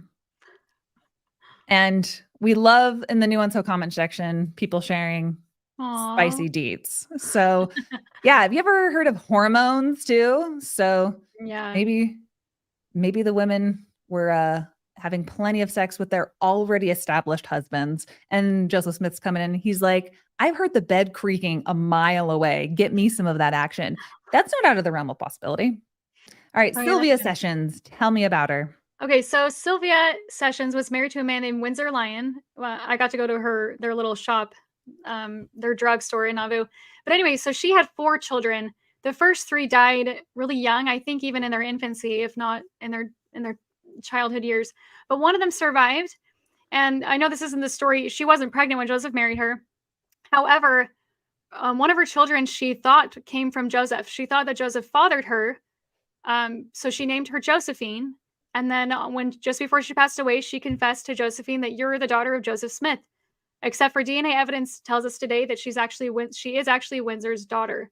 But so this Sylvia Sessions or Sylvia Lyon is like, that's what Joseph was going for. He's marrying these women who are already married so that if he gets them pregnant, they belong to the husband, or that it looks like he's not sleeping around. Anyway, her story just, I feel like that's a good case study for Joseph and his sexual relations with them and why he was marrying already married women. So I just wanted to point her story out. Because if there are single women, as the argument would go, it's like if he just wanted single hot babes, then he wouldn't have married that. No, it's a lot more complicated than that. There are hot babes who are already pregnant. There are hot babes who are already married. There are old widows. There are all kinds of people. And if you, again, the foundational part of Mormon doctrine around polygamy is that the greater number of wives that you can have and collect, they are like crown jewels in your crown in heaven. I said that twice. Again, this is a live stream. It's not edited. But those are quotes from Brigham Young. So the order of heaven is not monogamy. It is polygamy, because the order of heaven is the magnitude of wives that you can have directly correspond to your estate in the afterlife. Okay, so this is just a clip about talking about other men's wives, and I want to just say here, it's really hard for me to listen to word radio. However, listening to some of these guys' questions, I don't know all their names, but they ask really good questions, and they like have concerns where they should be concerned, or at least if the guy in the yellow, I don't know anyone's names, but anyway, you can play the clip and we can react to it. Joseph is actually deliberately choosing women who are not only pregnant, but like about to give birth. So then, Kwaku, your question, like, why is he marrying married women, but also like, why is he marrying very pregnant women? Right. It's almost as if he wants a baby to be born soon after he marries these women, right? So in the medical understanding of the 1800s, you did not have sex during pregnancy, especially as you were well into pregnancy, because it could be harmful to the mother and the child. Okay. So if Joseph Smith is looking for immediate sex with like the hottest chicks in Nauvoo, like he's doing it wrong. And Kwaku, you needed to like give him lessons or something, right? Because like somebody needed to teach this guy, because he doesn't know. He's using their pregnancy doing. as proof that he's not having sex with them, because that would have been taboo. Okay. I mean, maybe, right? So we're left to kind of infer from the pattern of his behavior. He clearly, this is deliberate, right? So whenever people are like, well, Joseph was marrying other men's wives, they're leaving out a lot of context, because that makes it sound like he's stealing like the husband's in the back chopping wood and he has her in the kitchen. He's like, come on, a quickie before he comes back in. So like, that's what I'm imagining. But Yeah. this is totally different. okay, so he has something in his mind going on. We're not quite sure what it is, but you probably know. actually, Yeah. I think I'm pretty I think sure you're leading us there, I'm yeah. telling you, this is what the evidence is showing me, is that he knew that he was going to be accused of the worst, just like he is accused of the worst nowadays, of just being some kind of predatory sexual person who's using the doctrine of eternal marriage and polygamy in order to get access to a bunch of hot babes and start some big polygamous orgy that all of the Northeastern journalists get to write about in sensational ways. But instead of just pursuing booty, he's actually specifically marrying women that he knows will represent an absolute lack thereof when it gets out. But nobody, especially not the anti-Mormons, have done any kind of true research into this subject and noted this pattern until Don Corleone Bradley descends from on high, the prodigal professor of polygamy, all right, decides the Sultan of a studious SWAT, writes the book on the subject and proves it was otherwise. This is amazing. No. No, not at all. Why is my screen frozen? I don't know. All right. Say your piece on that while I figure out why my screen's frozen. So talk. Is that okay? Yeah, go for it. Oh yeah. So like, I just think it's silly where he's like, oh, him marrying pregnant women just proves that he's not doing this for sex. When you could also say he's marrying pregnant women so that he can have sex and have it be covered up because she's already married. And if he gets her pregnant, it's just tell them it's the husband's. Like this argument, this whole thing falls apart to me because like this doesn't make any sense. Anyway, that their excitement about it just was funny to me, that they're like, oh my goodness, you've proved this whole thing wrong. And anyway, what were your thoughts? Oh, so many. All right. So Carden is like, Joseph Smith knew that people are going to talk shit about him. Then, as they do all the way till today, starting with, it just reminds me of the Tim Ballard thing that's going on this week, that so many people are like, oh, you only want to cancel him because you have this X political bias against him running for Senate, or you have this X bias because you support sex trafficking or pedophilia. Things are not mutually exclusive. Okay. Argumentation 101 is you can disagree with the practices and the harmful abuses that somebody does. And it doesn't mean that you only are trying to say those things because you disrespect the other things that they are doing. It's that if you don't want to be called out, Tim Ballard, Donald Trump, Joseph Smith, it is not a hit job to say, we don't like that you did these things and you shouldn't be able to run for this office or have this position of authority. It's that the onus is not on us to keep quiet about it. The onus is on the predator in the first place to not do those actions. So we have to shift the blame to the person in the position of authority who is asking for our trust should not be doing things like marrying teenagers, like marrying other men's wives. If you wanted to be seen as a prophet, Joseph Smith, you needed to act like a prophet. The onus is not on us to believe you regardless of the evidence. It is you to act in a prophet-like manner so that the evidence leads us to believe you are a prophet. And also, they're stupid. Anything else? My other rants, I could go on for days. Yeah, it just is. It's an argument that could go either of any ways. And the faith promoting way is to look at it that there's this one parameter that Joseph decided to put himself within. And as we know, that is not the first time that he tried to have sex with somebody that wasn't his wife, Emma.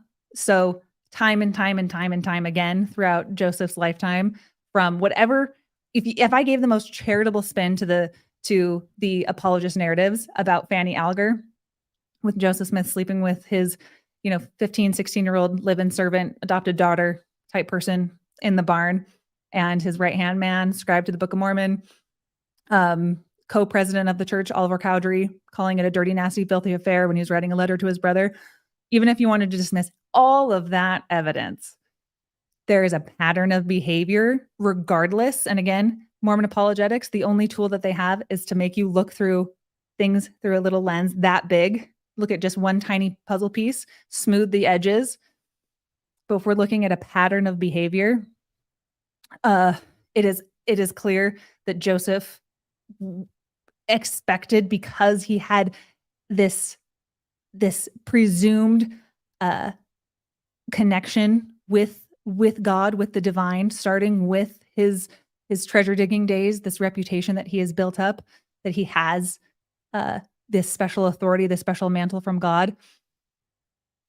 The most Occam's razor, the most likely conclusion to go with from the beginning to the end of Joseph's life is all of the things that he did that make him look like every other sexual predator who says that they have that connection with the divine, that they do speak for God. All of those different patterns that we see in other types of con men that exist within Joseph's.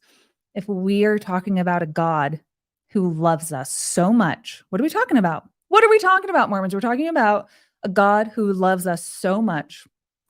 He chose a savior, his only begotten son, to come to earth, to die for us on the cross, put up with all of the Garden of Gethsemane, can't talk, put up all of that, put this plan in motion, and gave us a prophet to restore it that was going to be indistinguishable from all the other people who are not prophets, who cause all kinds of harm, that is indistinguishable within his one true faith. That doesn't tell me that God wants, that God's love is evident, because he did give us these brains to put pieces together. He did say that this one true church is going to look indistinguishable, whether it's the book of Abraham from a fraud, or whether it's his own prophets' sexual practices that lead to oceans of trauma in the ways that God practiced it. And even the best faith interpretation of saying this was a new restored church and people were just working out the kinks. That's not good enough, because the kinks are still here in 2023. The doctrines of eternal polygamy, the harm of people being really upset about the sealings that go on in Mormonism today, where you don't, if you're a woman in the LDS church and you get sealed to your husband and he dies, other men don't want to date you in the church because they want to only have a marriage and children with somebody who they will be able to have in the afterlife, and have children that belong to them in the afterlife and not the widow's previous husband. So if there is a God who loves us so much, it is not evident by the prophets that he sent, and it is fully within every single human's ability to look at the evidence and reject it without any shame. I love ranting. I could do it all day. You have very good rants. I wish that they were better, but I am passionate about this because ramifications are the name of the game in Mormonism. It'd be really nice if nobody, this is just an old dead cult that is just like, the burned over district, just something popped up and in history. Let's talk about this one little thing that just influenced this people at this one period of time. That's not what we're talking about. We're talking about things that have real world ramifications on people's lives all day, every day. Leave the church, leave it alone. No, these doctrines haunt people in and outside of the church. There's ramifications for days, oceans of trauma, oceans of other types of Mormon break-off sects who practice polygamy in the same ways that Joseph did. And you can watch documentaries right now that will give you nightmares about ways that polygamy is practiced. So all of this has real world consequences. And it's really cute, really nice to just try to find a spin that Joseph Smith tried to do things in the most upfront, awesome way as possible, that he was just God's number one go-to guy. That's not what the evidence shows. The evidence shows that he was an authoritarian dick. I love having my own podcast. I can say whatever I want. All right. Should we move on to the next clip? Yeah. Oh, yeah. So I just wanted to put into context or list off the wives, or the husbands, excuse me, So 7 of the 11 women Joseph Smith married that were already married, 7 of them were married to active members of the church, totally believing active members. There's not that caveat that these women Joseph was marrying them so that they can get to heaven. Anyway, so that's theologically that doesn't make any sense to me. One of them was married to a disaffected member, so that one kind of makes sense. Presentius' husband had stopped believing in, I think, 1838, around like the Kirtland Bank stuff. And then 3 of the women were married to non-members. So that made sense to me, where it's like Mary Elizabeth Leitner wanted to go to heaven. It makes sense in a way, but at the same time, if work for the dead exists, why not just get his work done after he dies? And Edward Sayers and John Cleveland. Anyway, so like just pointing out that not all these women were in that situation, that their husbands were not members or disaffected from the church. And the apologetics around it, again, they really do not square with what the doctrines were supposedly established to be for in the first place. So the polyandrous husbands. Oh, yes. Children. Yeah, so we'll just watch this clip because they discuss children, because who do these children belong to? So that's one of the questions that's asked. So we'll watch this clip and then respond. I do think that they're asking good questions. Oops. They're asking good questions. Oh no, that's just where I was going. Like I appreciate that they're actually thinking this through. So if Joseph is, it's as if he wants children to be born in these marriages as soon as possible. Yeah. And so maybe that's actually what he wants, right? So if Joseph has this idea of he's supposed to raise up seed through polygamy. Yeah, from Jacob too. Well, does he have to do that by sleeping with the women and then they across 9 months, they come up with a baby? Or could he basically adopt children I have into never this lineage heard by this marrying them version. just before they give birth? This is awesome. Right? Yeah. So if you Whoa. look at This is literally like blowing my mind, because it's always presented as like one of the two. Polygamy is bad and it's for sex, or it never happened and it's a lie. And you're like, well, here's the third version, and it makes a lot of sense. We have put up with 200 years of lies, nearly 200 years of lies about polygamy. And finally, Dawn just blows the doors off a 200-year-old castle of lies. No question. Okay, so I lied. So I think the good question that's asked might be in a later slide. Anyway, but so theologically, Joseph's stealing other men's children and other, it's messy. And also, as we know from the census records, that people who have this apologetic spin, I was told this my entire life growing up, that when they moved to Utah, of course they need to institute polygamy. I wasn't taught anything about Nauvoo, Kirtland polygamy, anything. We left that in the old country. But I was always taught that, yes, it was for raising up of seed. That makes sense. Polygamists have a lot of children. Turns out, fun fact, polygamy actually limits the number of children, and poverty especially plays a big role. Men traveling around, not being able to give as many resources to their polygamist wives in Utah. And so monogamous marriages in Utah actually produced more children than the polygamist ones.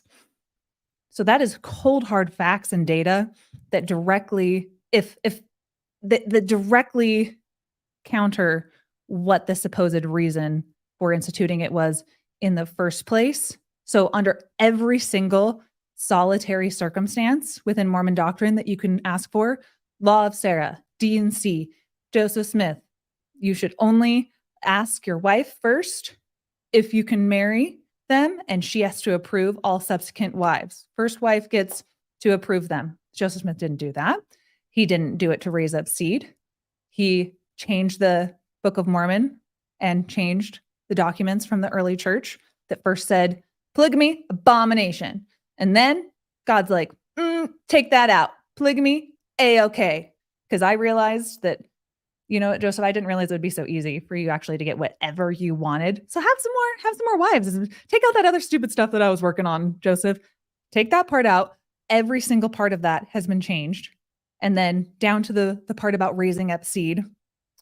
If Joseph can't just come out and say that he is having sex with other women and for the intended purpose of having children with them, as the other, if we already know that that's what Joseph Smith's successors and the other prophets did, that they were also marrying teenagers with large age gaps to have sex with them, to have children by them, why wouldn't it be okay for Joseph? Why do we have this special reservation that Joseph Smith couldn't have been doing that? I understand he was under a lot of political pressure. Now, is it our job? Is the onus on us to spin the narrative that people would have, if they knew how much sex or Joseph was having with his polygamous wives, that the church wouldn't have been able to continue? Is the onus on us? Is the onus on the culture at the time to reject something like that? Or is the onus on God and Joseph Smith to only institute practices that would actually help further the development and spiritual development of his children? And now that we know that the polygamy doctrine has been so wholeheartedly abandoned because it didn't help further the number of children born in these polygamous higher law marriages, it didn't help the church. It actually hindered it and made them scatter out west and have to go to other colonies and be, to this day, you know, Cardin's saying here, like, these anti-Mormon lies, these ideas around polygamy for so long. Okay. If God didn't want a church that was going to be hindered by all of these slanders or whatever, these lies about polygamy that would later have to be abandoned, everything from every different angle was an instituted thing that hindered the progress of God's children that he loves so much. And regardless, Mormons will always have a spin where the onus is on everyone else to just reinterpret it so that we can still believe that Joseph Smith is God's one true mouthpiece on earth. Where I believe that the onus should be on a God that makes his prophet look actually prophetic, look actually dignified and moral, and actually do things that his later successors would do that should be replicated, and that the church can go to all the four corners of the earth as it is supposed to do, which it basically hasn't really done if it's less than 0.5% of the global population. And if part of that reason is because of the polygamy and the practices of Joseph Smith not acting like a prophet and having so much seedy behavior, it is very frustrating to be told as an ex-Mormon, like by Don Bradley, that you feel like you've graduated. Okay, congratulations. You just have to learn more. There is no spin to believing in a God who puts the onus on us to reinterpret this as okay, as prophet behavior, when there are much better people to look up to than Joseph Smith, and much better prophets then and now that we could believe God's one true religion and God's one true aspirations. Aspirations is the word I want to focus on here for his children, especially his fucking women, his fucking daughters. The aspirations of the Mormon God for his daughters could be so much better. And the onus is on us as members to believe regardless of all of the evidence and sexual predatory behavior. And I won't have it. And I love having my own podcast that I get to swear on. Anything else? No, those were great. Yeah. Polygamy doesn't add more kids to the community. It puts women in poverty. I'm pretty sure there's a number of ways it would be harmful to men as well. They have a certain number of kids that they have to go to these different homes. Like, it's not good for anybody. Polygamy, it doesn't make sense for God to implement that at all. Yeah. Don said, I've tried sending a super chat several times and it's not working. Aw, Don, you old sweetie. My Venmo is at Carahb. DARAHB on Venmo.com. It's tax deductible in the United States. Cool.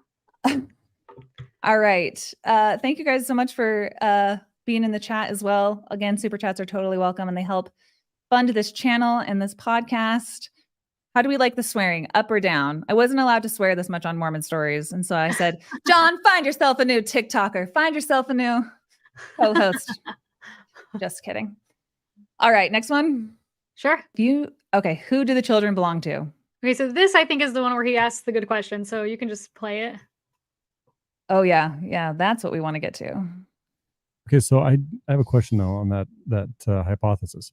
So if he was doing this to raise up children, and he was basically using pregnant women to get married to them, to get sealed to them, so that they could already have these children, so there was no sexual relations necessary.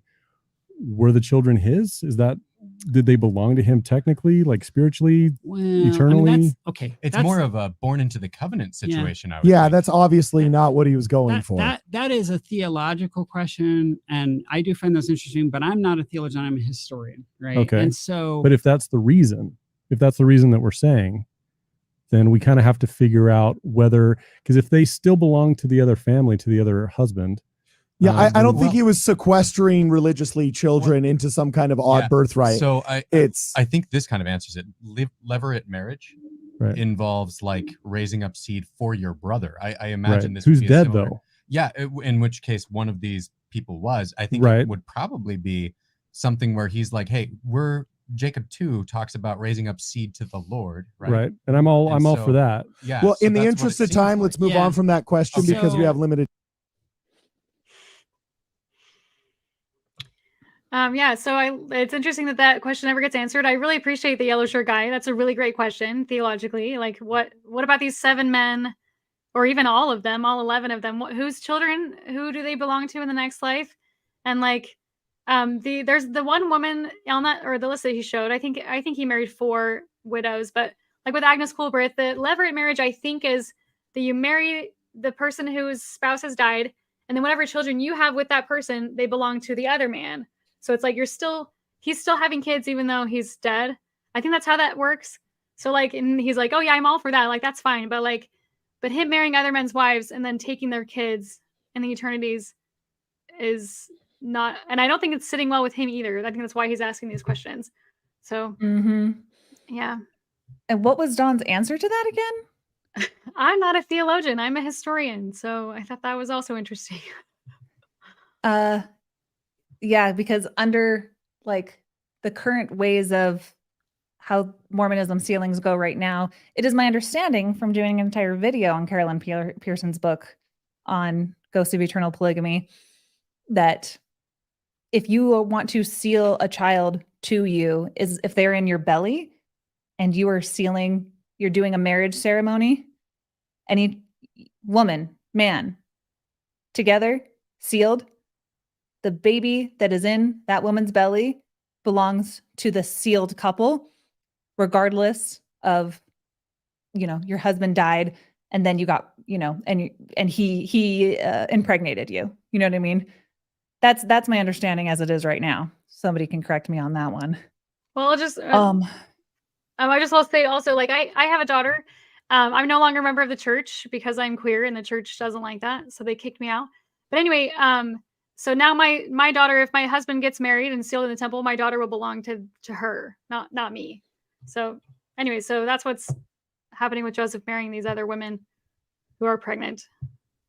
One really quick thing. We know he was doing it. One really quick thing. So what you're basically saying is we don't know the reason, but we know it was not to have sex with a bunch of women. Our data doesn't strongly tell us what the reason was, but it does a really good job of telling us what the reason would not have been. Yes. Okay. Wow. Okay. What? Yeah. So I just think that's interesting. He's really pushing that because he's already married pregnant women. The reason's obviously not sex. I 100% disagree with that. Yeah. Flashback to Carah of an hour ago, who was also saying, Joseph Smith pretty much got whatever he wanted. I need to look up the quote right now, but his right-hand men were saying after he died, giving speeches, saying that the order that Joseph Smith set up was that if Joseph Smith asks for your wife, you say, I wish I had more to give you, but here's the only one that I have. So it is completely within the realm of possibilities that somebody who has a lifetime of doing con man-like behavior was found guilty before a judge for being proven that he didn't have powers that he said that he had. At every turn you take, Joseph Smith gets to escape responsibility for his con man-like behavior. And this is one on polygamy specifically because it still exists in Mormon doctrines that affect people till today. It is important to get down to the nitty-gritty on these types of things because people's families, faithful or not, still hang in the balance with what he set up. And may I also just add, I wanted to read I wanted to read more super chats. Too bad I don't have any. Darn it. But I will read, I love this comment that said, "You'd think your daughter would belong to herself." No, That's what I'm all about. It's like everything is about ownership and no, but women can't be saved unless they're sealed to a man, right? So like, yeah. Another messy part of Mormon theology. But yeah, that's great. And church historian Kyle S. McKay, no background in history. He's the church historian and he's a lawyer. And so when Don Bradley's like, "I'm not a theologian, I'm a historian." When have people ever stayed in their lane? Give us an educated guess, Don. Did you say it obviously looks like he practiced polygamy just to get at sex? But no, it's not that way. I think the church used to have actual historians as church historians until they were historians and not apologists. And so they stopped having historians. Yeah, can I rant on that for a second? Yeah, I would love. That's my favorite rant of all because that has to do with the Rod Meldrum cult. Actually, I'm gonna have a video coming out next week about Tim Ballard is also part of the Rod Meldrum faction of the LDS Church. Me. Oh boy. Yeah, he speaks at all their conferences and stuff. And what Greg does he Manson, speak on? What does Tim Ballard speak on? Yeah, I'll give everyone a little bit of preview right now. Tim Ballard speaks on this thing called the American Covenant, and he ties in the ideas about how the promised land of the United States, this U.S. soil, was always supposed to be a covenant land set apart for Lehi's family, for that set of Jews to come over. And the tribes of like Manasseh and things, so that after the 12 tribes, I'm going into too much details, explain it in the video later, but long story short, that this U.S. soil is under covenant with God, just as Israel is under covenant. It's a covenant land with the Jews. This land is also under covenant with God. We know that from the Book of Mormon, and that the patriotism that often comes in with a lot of these conservative leaning, heavily leaning Mormon factions, that this is the greatest land of all time, is very scripturally based and based around the idea that the Book of Mormon, this is a set apart land, and that Joseph Smith's restoration had to come in to restore the land because the Lamanites, the Native Americans, they fucked up. They fell. They were supposed to be God's one chosen people. And the reasons that they were genocided, Trail of Tears, all of that was because they did not live up to the covenant and were not able to be blessed. So God took the land and took their white skin from them. And Joseph Smith, who is from apparently the tribe of Joseph from the 10 tribes of Israel, he is the other part of the piece that it had to be from the tribe of Joseph. Joseph Smith had to restore the American covenant on the American land, and everything to do with the foundations of America, U.S. history, all those foundational events of the Pilgrims, Civil War, Revolutionary War, Columbus, everything was foresaw by Nephi and the Book of Mormon prophets.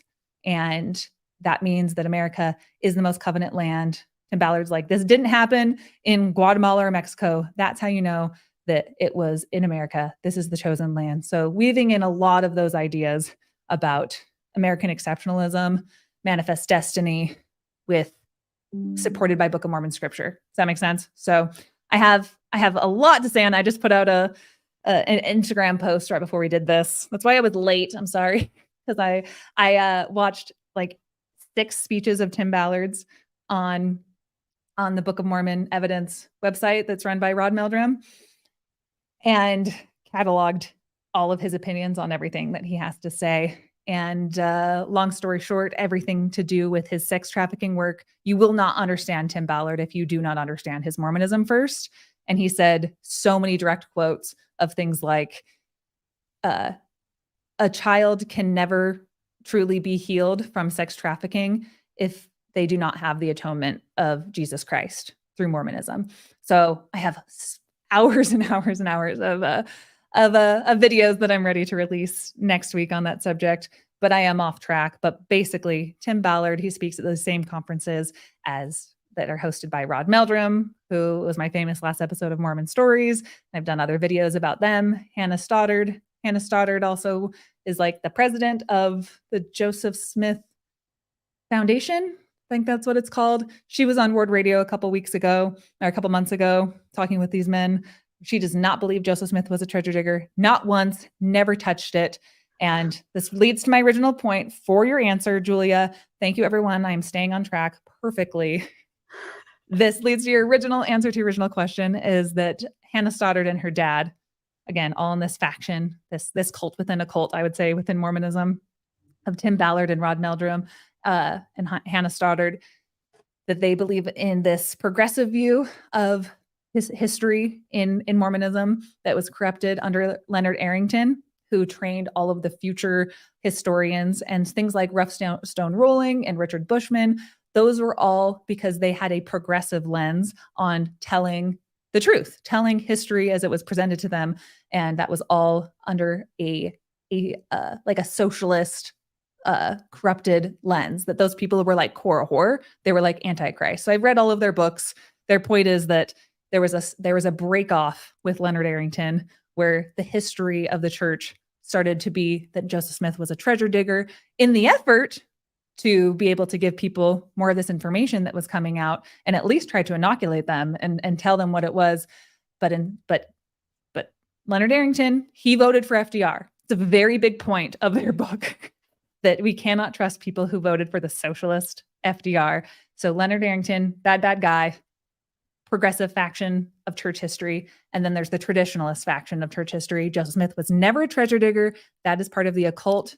Hannah Stoddard says that she would not believe Joseph Smith if he was a treasure digger. And she says, I, Hannah Stoddard, know more about and have better spiritual experiences than somebody who would involve themselves in treasure digging. And that would disqualify him from being a prophet. So it is very core to that testimony. It's kind of a giveaway that if he was a treasure digger, that they wouldn't believe in him at all. So they must reinterpret everything to believe that he wasn't a treasure digger. So Wow. there's the progressive faction, which even for the church, it's not really that progressive.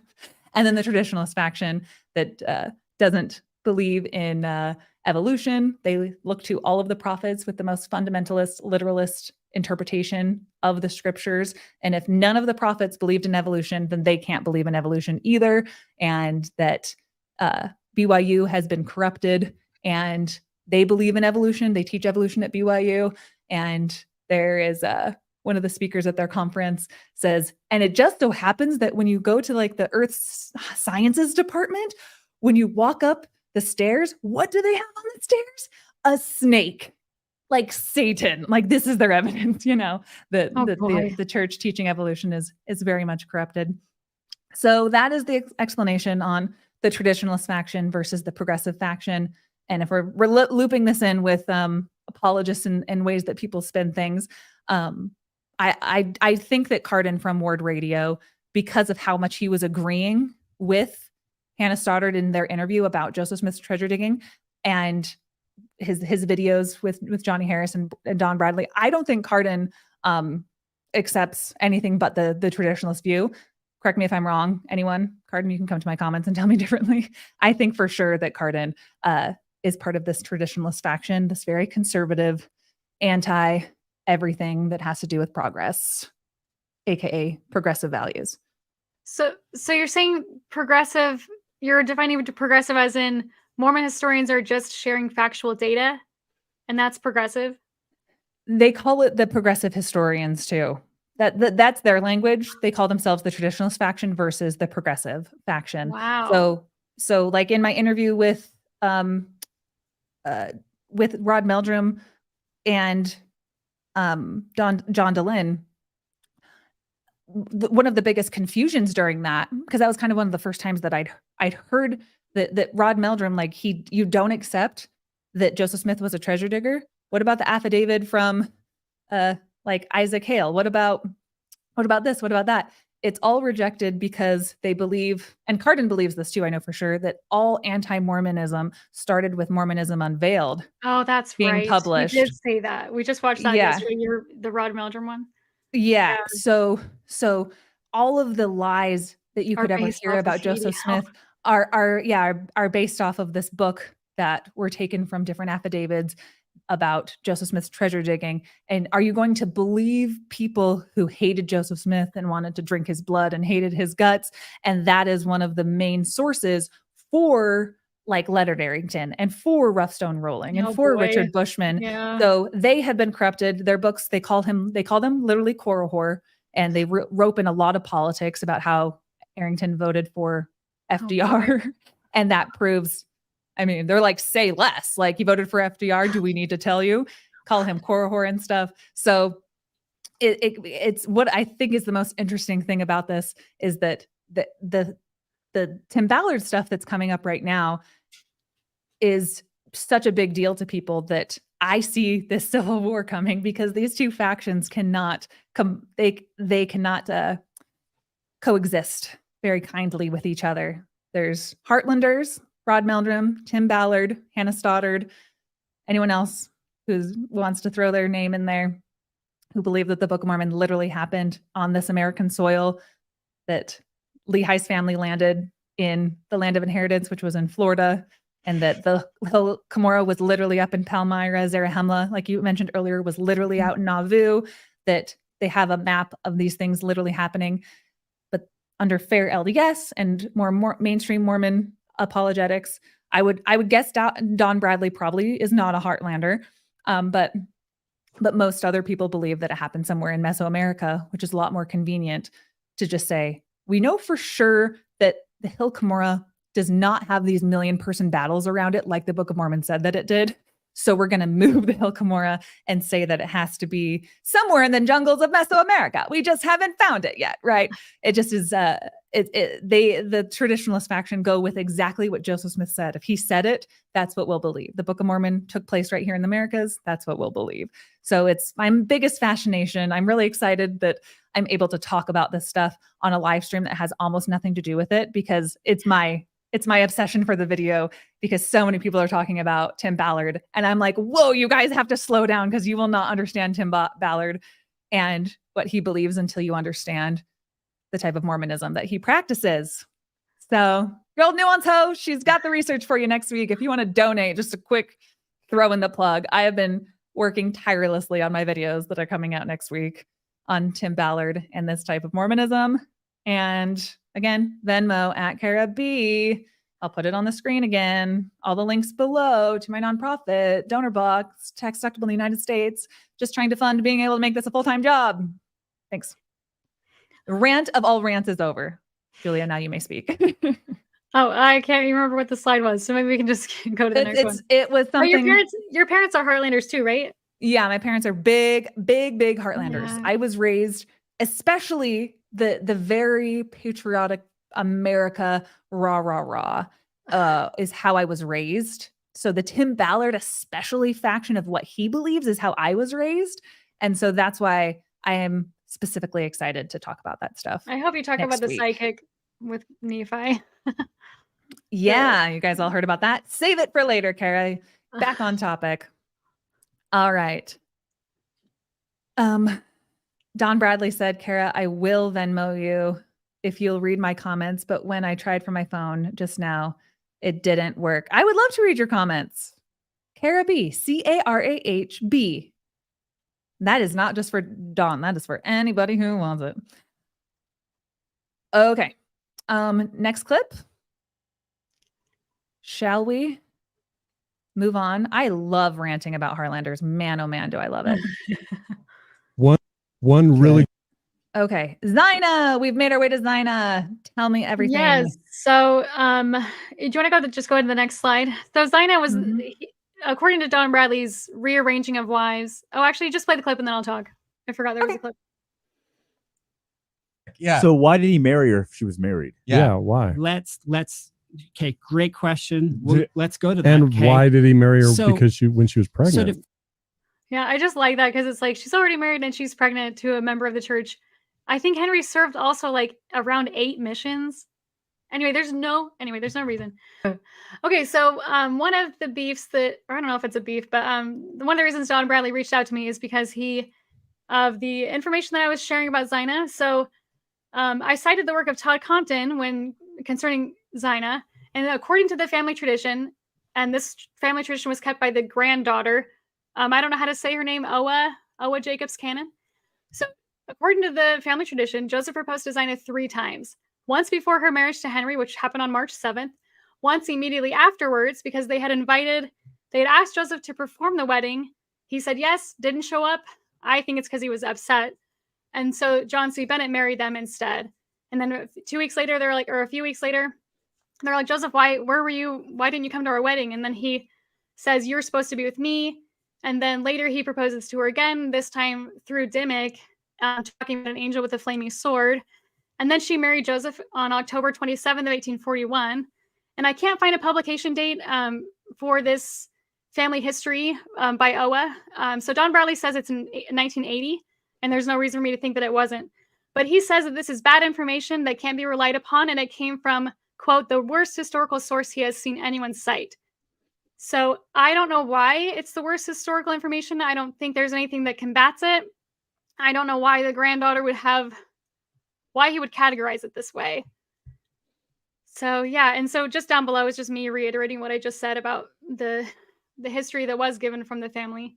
So anyway, so to me, the whole idea of Zina is that he's not delaying his marriage to her, because Don Bradley wants to say he was putting it off, so he just decided to marry already married pregnant women. But in this family story of Zina, he's going to her and going to her and going to her, and he's not delaying anything. In fact, the family says that he proposed to her in 1840, and she said no because she was in love with Henry. And if she had said yes, I don't see any reason why he wouldn't have married her in 1840. So this doesn't feel like a delaying of his relationship to Zina. Anyway, do you have any thoughts on that one? Yeah, I think you debunked that hardcore. Yeah. The angel with the flaming sword story. Can you tell that in any more detail off the top of your head for people who want a little more context on that? Yeah, so the angel actually appears to several different women. Well, they don't have a sword. But the story of the line that he uses, hey, if you don't marry me, an angel with a flaming sword is going to put me out of my place. I can't remember the exact words, but he'll lose his life and his station or something like that. Mm-hmm. So he says it to Zina. He says it to Mary Elizabeth Rollins. He says it to a few other women. And normally it's a drawn sword, but one of the women in a newspaper calls it a flaming sword. So I just think that's more entertaining. But yeah, maybe it had herpes. But he used the angel to because with Zina, he asked her to marry him. She said no. Then he said, you're supposed to be my celestial bride. And then it wasn't until the 3rd time that he brings up the angel at all. So like, to me, that feels like he's just not giving her a way out by coming up with this angel. And Don Bradley has this whole thing about Orson Hyde seeing this comet, this meteor shower in a totally different location. And the way he words it in his journal is like an angel with a drawn sword. It's really confusing and complicated, but he's like, because this happened to Orson Hyde, then that's evidence that Joseph did see this angel with the flaming sword.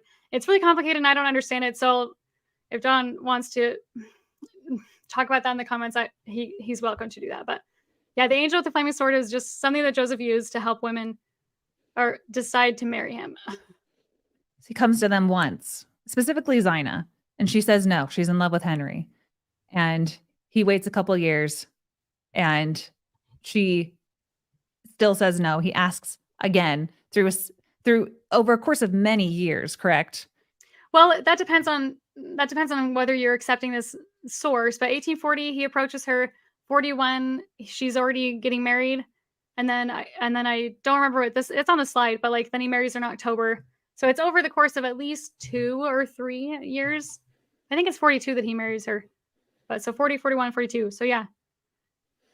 And for those of you who don't know, when Joseph Smith said that he had to marry other people's wives, like had to, that's like the way that my kids act when they're like, I have to have dessert. Like, you don't understand. I have, it's like, no, you won't die. You don't have to marry these wives.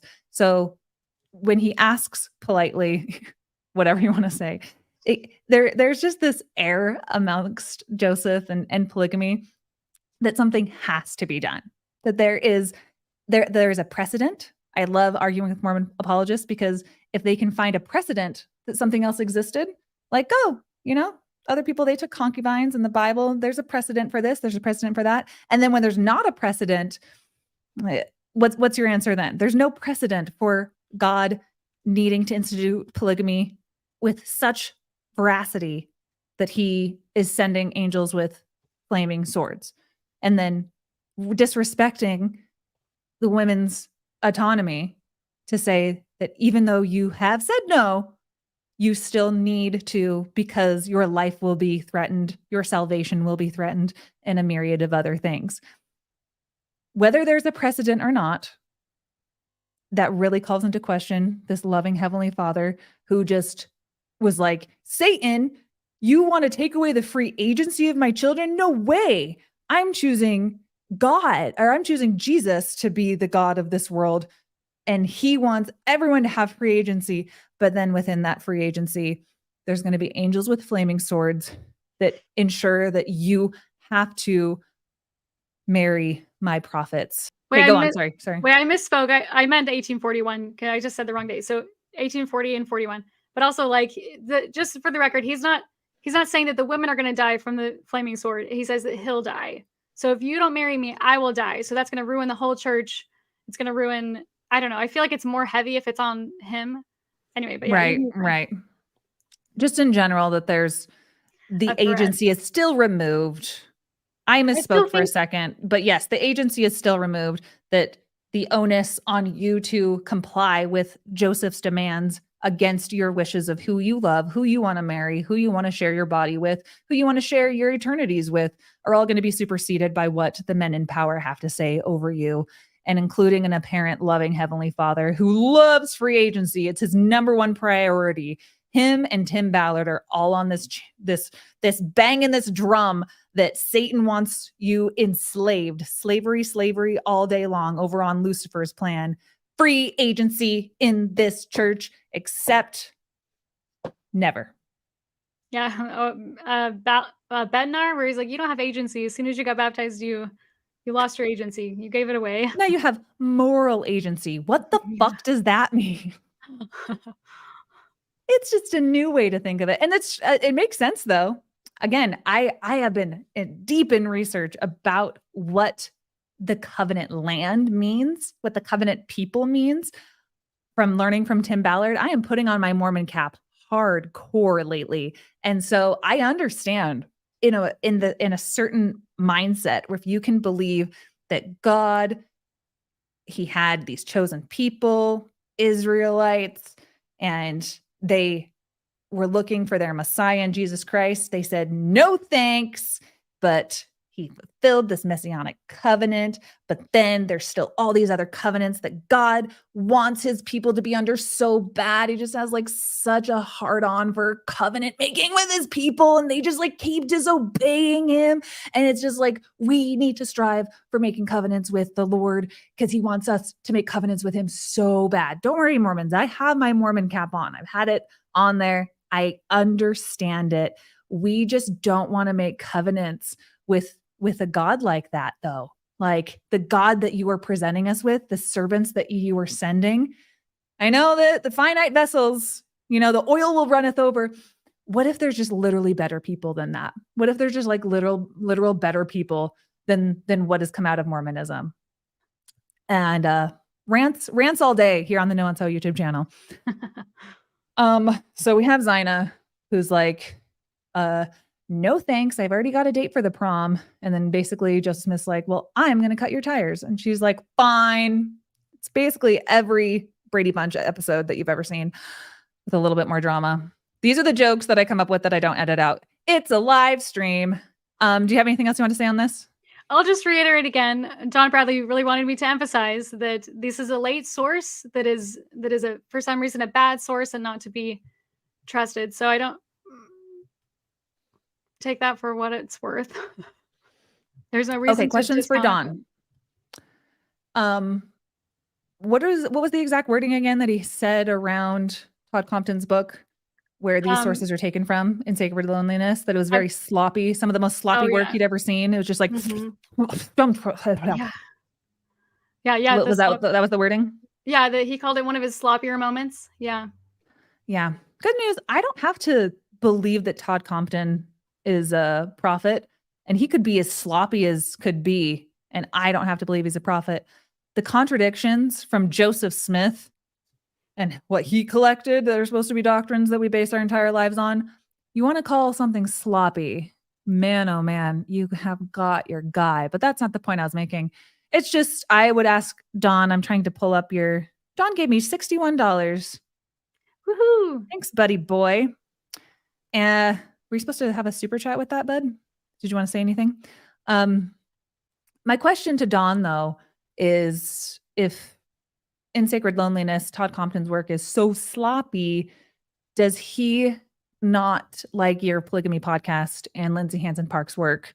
And Lindsay Hansen Park's director of Sunstone, works very closely with polygamous communities. I think Lindsay knows a shit ton about polygamy and Mormon history, very much based around Todd Compton's work. So what do we think about my pal Linz? I hope it's nothing but positive, because I think that she's a genius and a miracle worker. And we're just going to discount what she's based a lot of her work around on Todd Compton's work. That's a heavy statement. Yeah, Lindsay's great. And Brian Buchanan is right up there. They're both amazing historians. And Brian. Yeah. Yeah. I have so many rants that you don't even know about that I'm ready to go.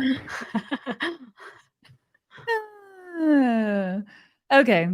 Yeah, so okay, yeah, we're done with that one. Yeah, the next one's Mary Elizabeth Rollins. So like if Don Bradley seems to want to throw out this the situation with Zina, so I'll ask, what about the situation of Mary Elizabeth Rollins? So I don't know if we want to read this whole thing, but maybe I'll just I do. I really do. Do you want to read it or do you want me to read it? Why don't you go ahead and read it? Mm-hmm. Okay. So I'm texting Dodd Bradley. Okay. In 1834, this is a statement. This is the 1902 statement. In 1834, Joseph was commanded to take me for a wife. I was 1,000 miles from him. He got afraid. The angel came to him 3 times, the last time with a drawn sword, and threatened his life. I did not believe. If God told him so, why did he not come and tell me? The angel told him I should have a witness. An angel came to me. It went through me like lightning. I was afraid. Joseph said he came with more revelation and knowledge than Joseph ever dared revealed. Brigham Young sealed me to him for time and all eternity. On February 1842, this is after, Joseph said I was his before I came here, and said all the devils in hell should never get him from me. And I'll just point out, so she's saying that Joseph in 1834 was commanded to take her. So he's just saying this retrospectively. So Mary in 1834 was 16 years old. So if Joseph, and at the time that Joseph actually did marry Elizabeth, she was pregnant. But this isn't a sign of delaying a relationship and not having sex with Mary Elizabeth, because when she was 16, God told him when she was 16 that he should marry her. But she was far away and he got afraid. So like, I guess I would ask Don, what about Mary Elizabeth? What about, this is not a sign of delaying. And then Perfectly said. And in the next slide, it shows a little bit more from Mary Elizabeth that I think is worse. So, no. Sorry about that, guys. Maybe you can end that out. Oh, you didn't see me, so it doesn't matter. Okay. Where am I? Okay, are we still here? Okay. So, in a letter to Emmeline B. Wells from the summer, are you still here? Yeah. Oh, yeah, perfect. Okay, so in a letter, I was just reading this the other day.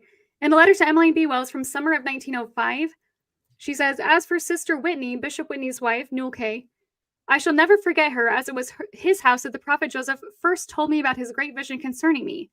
He said I was the first woman God commanded him to take as a spiritual wife in 1834. He was very much frightened about it until the angel appeared to him 3 times. Mary Elizabeth, when Mary Elizabeth was living with the Whitneys, it was 1831. And Mary Elizabeth claims that Joseph Smith had a private conversation with her in 1831, and she was only 12 years old. So again, he's coming to this 12-year-old, and he's like, "You're gonna marry me later." And when she was 16, God told him to marry her. Anyway, this has nothing to do with her being pregnant. In fact, it seems like it's more like he really wants her, so he's gonna take her whether she's married and pregnant anyway. Anyway, did you have thoughts on that? Yeah, I think you summed it up perfectly. He, he's the prophet. He gets to have revelation. He gets to be the one to say what is on the heart and mind of God Almighty.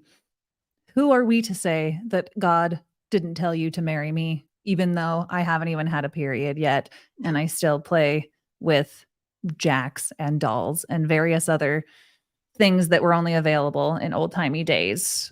That circle that they hit with the stick, she like literally got up from playing hopscotch and was like, "What about that you want me to do?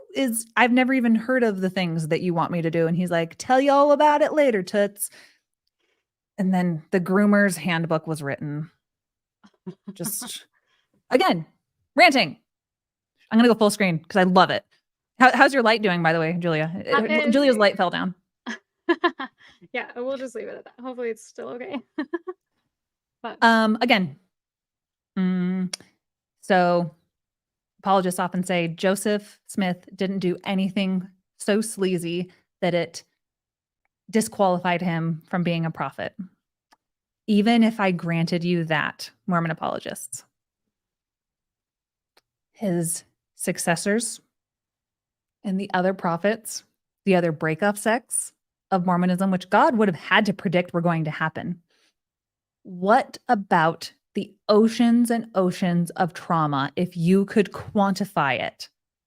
If you know as a Mormon that you have a friend who's investigating the church and the missionaries are coming over and it's like, make sure that we tell them that we don't practice polygamy anymore. If you know that there is an ocean of trauma around Mormon polygamy, but you just so happen to be in the Brighamite branch that like fought it until the very end, until they had to give in to the demands of the United States to become a part of it, not out of their own accord, but out of other outside pressures. It just makes me really angry and ranty that people still believe that this is still allowable. Because even if I granted you that Joseph Smith did nothing sleazy in his polygamy, maybe if I granted you there is a God that told Joseph, hey, that 12-year-old, she's going to be your wife in a couple of years, and he decided to tell that to her, implanted that idea and that autonomy for who she wanted to marry and what her aspirations were supposed to be superseded by the other men in power in her life. If I granted you that that's the system that God set up, tell me why he's worth worshiping. Tell me why he's worth worshiping. I don't see it from every single angle. Even if I granted you that Joseph Smith, that wasn't sleazy, that was from God, the exact ways that was borne out in all the other polygamous sects and all of the other prophets that followed that were having children by women in their mid-teens. If that is the type of agency that God thinks is agency, then get a new God, because that is not leading to any kind of human flourishing. Because we know instinctually that the type of polygamy that we don't want anyone to associate with this Brighamite branch of the LDS Church, we're the Main Street branch. Those are the other crazy breakoff sects. And if you know that instinctively that we don't want to have anything to do with that, then you shouldn't want to have anything to do with where it's got those roots from, where it comes from, which is Joseph Smith. But we conveniently say that no, Joseph Smith, he did that on behalf of God. Nobody else did it on behalf of God.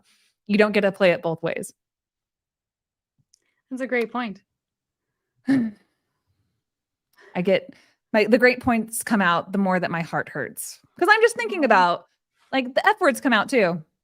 Like, I was just thinking, you know, if anyone's watched the documentary on Netflix with old Warren Jeffs, you know, Keep sweet. Keep Sweet and Obey. Yeah. I don't mean to get this too heavy. This is the NuanceHoe YouTube channel, and I try to keep it light and jokey. But I mean, the rapes and stuff that occurred under Warren Jeffs in the temple and stuff. Oh, You have a God. I'm with you on that. We are mortals down on earth, and we are wondering where we came from. Where are we going? How did we get here? Those are existential questions we all want answered.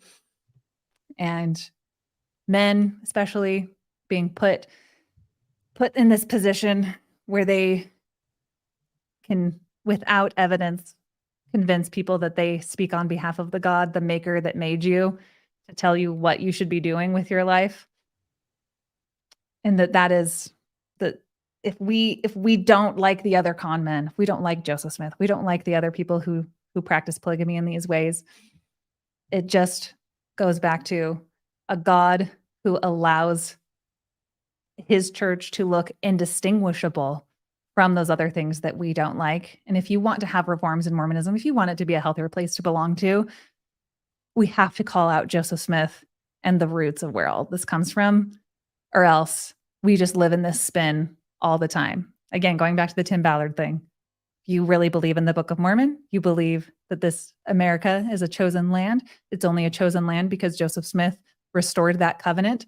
Without Joseph Smith restoring that covenant, if he's not a prophet, this isn't the chosen land, then who am I? Am I not a child of God anymore? Do I not have a special election, calling an election made sure? Do I not actually have the priesthood to be able to act on behalf of God? Am I not one of the special chosen leaders in the pre-earth life? Am I not, because I'm American, does that mean that I'm not more blessed than anyone else?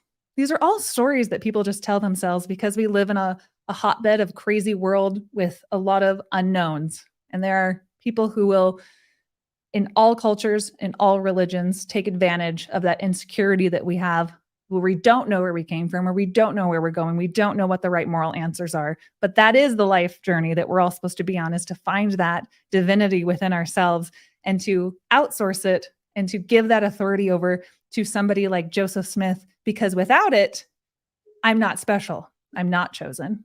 I'm not called apart.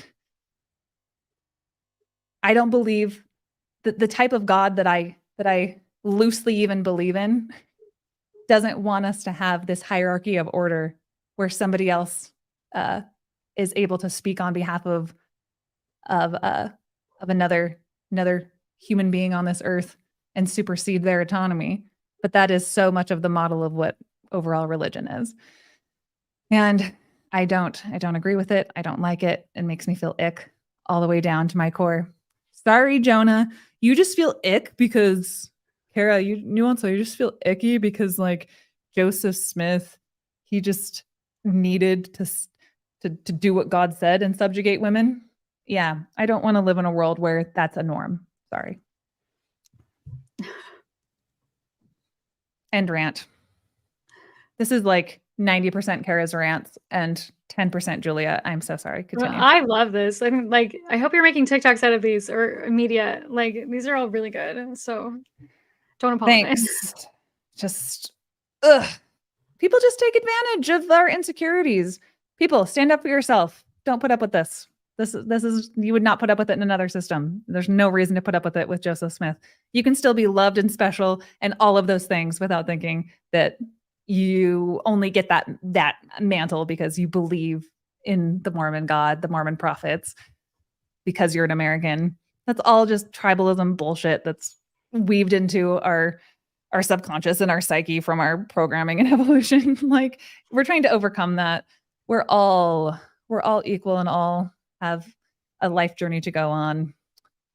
It all comes back to Carah's rants about that Eckhart Tolle book she read 3 years ago, you know. All right, I promise we're gonna get through this. We're almost at 3 hours. I didn't expect this, man. All right, anything else you want to say on this slide? No, just Mary Elizabeth and Zina don't look like anything. They're not. Joseph's not delaying a relationship with them, is the point I was making. But yeah, yeah, you can go to the next one. All right, clip time. Is this the last one? It's at clip 56. Okay. Is that the last one? I don't know. It might be the last one. Okay. Anyone who knows me well knows that ultimately my research into Joseph Smith's history, I just want to know what happened. Like literally, I just want to know what happened. Yeah, so I just want to know what happened. I love that sentiment. Like, just show me the research. I just want to find out what happened.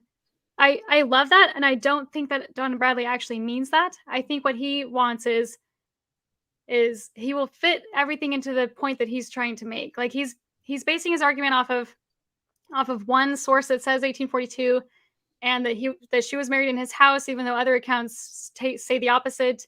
And this idea that men didn't have sex with their pregnant wives, like it just really feels like he's not accepting the evidence around him. Just teach me the truth. That's not what he's doing. It sounds like I can't remember his name, the church guy who said, I start with the conclusion that the book of Abraham is true, and everything I find, I just fit into that. And I feel like that's what Don Carrie Bradley's doing with this. Carrie Milstein, thank you. Yeah, I just feel like a lot of Mormons do that. They're like, I need this to be true because it helps me understand and live life. So everything has to fit into that, and nothing else. I can't accept anything else. And I think until we can get past that and accept everything, we won't have the freedom. We will be locked into this sometimes toxic place, like especially if we're queer or Black or female or we're divorced or our spouse is dead, like that. Everything. Anyway, yeah. Do you have thoughts? Yeah, and I will say, Don had an earlier comment where he said, appreciate your tone is polite. I'm trying to keep, I swear I am friends with everybody. I really have no ill intent for anybody, except for if I ever saw Cardin in public. I don't know. Don, my respect for you, it's as good as I can have for a Mormon apologist. I get along with everybody because I understand the reasons why they do the things that they do. And if I were in their shoes, I'd do the same things too. And there's no judgment here from me. It's just when people are trying to grasp at cherry-picked evidence and have conclusions that are already baked into the arguments that they're trying to make with a confirmation bias, as Julia's pointing out here, and that's all in the service of a very authoritarian church. And somebody was asking earlier, Don, I'd love to hear your story of why you came back to the church, because Don said earlier, he's like, it definitely wasn't polygamy. And there was some confusion over that because there was an episode that I saved on my phone from when he was on, I think it's Stephen Jones's podcast. And the title of it was like, polygamy led Don Bradley back into the church. And I was like, really? I would love to hear all about that. And then Don said in the chat, he's like, no, polygamy definitely didn't lead me back. So maybe that was just like a hyper clickbait title. Anyway, but there are reasons why, people have spiritual experiences and that can lead them back into the church for all kinds of reasons. I just don't believe that. I believe that spiritual experiences are ubiquitous, that they happen in every single culture, and people have supernatural things that they feel like tie them to one belief system. But that belief system, it's not material.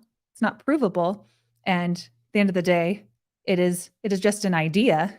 And so whatever you believe about that idea, because of your experiences, just furthers that idea. There's nothing to say that it actually has real evidentiary support to it. By your fruits these shall know them. The fruits of Joseph's polygamy are very rotten. I know Mormons will argue that, well, the fruits of me living Mormonism are great. I got off drugs. I'm faithful to my wife.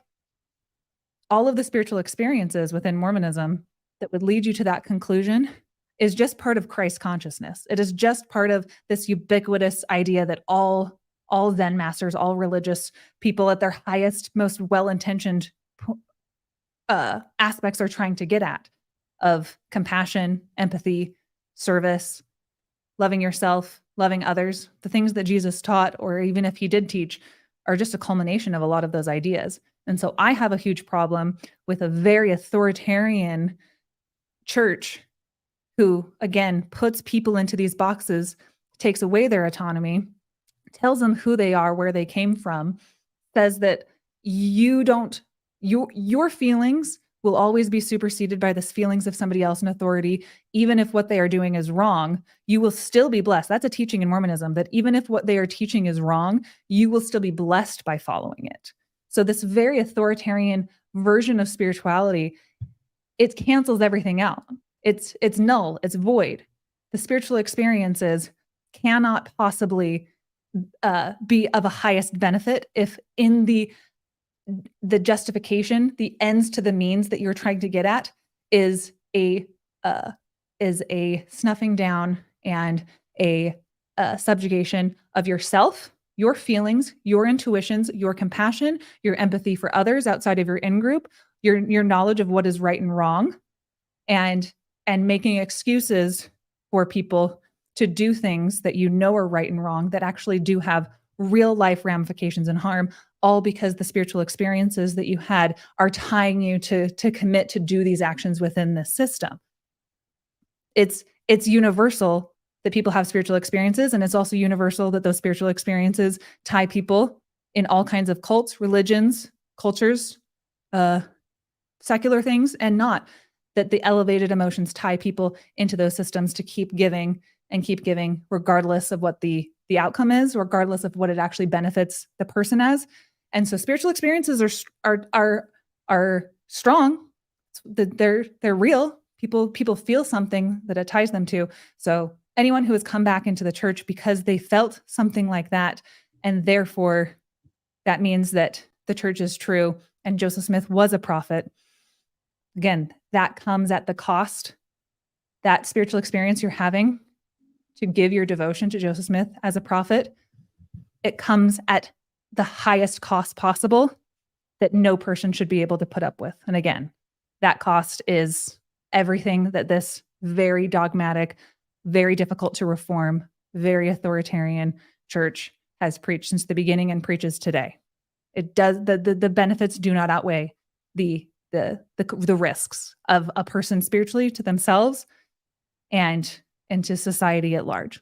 Do I know, am I one of those atheists who's like, I hate all religion. Religion should just be banned forever. Nobody practice it. No, I'm not one of those people. We are wired to be religious, to find and seek out spiritual experiences. We are also wired to create stories and myths and share them with people in our community. And that has built our society from the very beginning. That has built our success as a human civilization, as Homo sapiens. That's wired into us. It is the NuanceHoe's goal. NuanceHoe's goal. I don't like the way that sounds. It was like way too close to saying like the NuanceHoe's holes, and I was like, it's gonna be cut off the air. It's Carah's goal. That's something that exists innate to our programming, our conditioning, to share myths, to share stories, to have spiritual experiences, can be shared in a way where nobody's are better than the other. Nobody's has one idea of what is ultimately true. Oh, you sound like a moral relativist. I don't put up with that argumentation that when somebody leaves the conditions of a high demand fundamentalist religion, that anything goes. I think that the highest plane of spirituality is to find the divinity within, to actually find the path and the journey, so that you do not outsource your autonomy. You do not outsource your morality to something that it can be so ambiguous and change so often, because every single human being needs to find that within themselves so that they are not constantly looking to people who are willing to take advantage of spiritual experiences for their own benefit, that is not for the spiritual, the benefit of the experiencer of the spiritual experiences.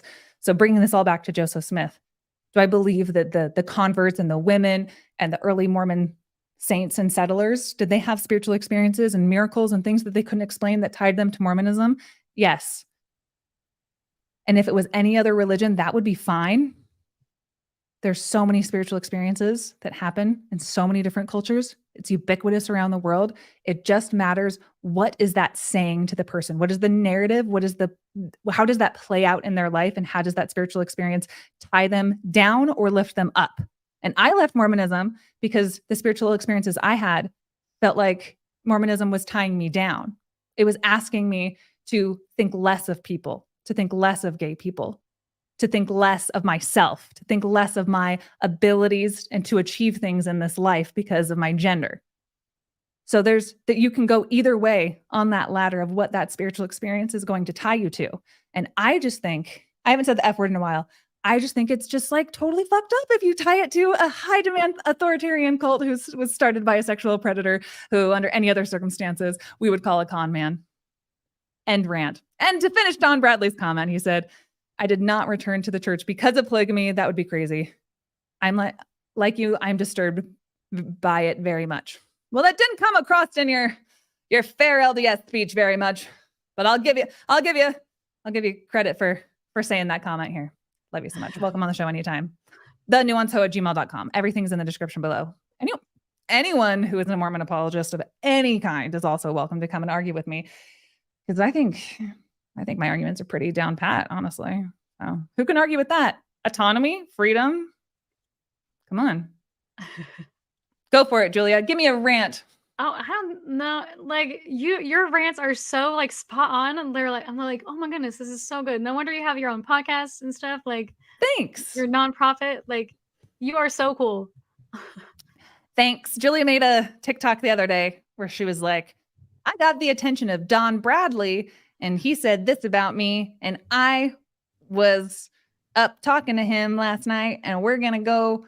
I'm gonna debunk what he said to me, because I got the attention of another certain ex-Mormon content creator. And then Julia did a very long pause of like, as if to be like, you know, the one, the thought leader and stuff. And I was flattered because I think Julia's amazing. When she started working at Mormon Stories, and, you know, she'd come on now and then. And I am flattered to be in your presence. The stuff that you have put together, I am blown away. Every single video that comes up on my feed, before I even watch it, I'm like, reshare, save, unfollow to follow again.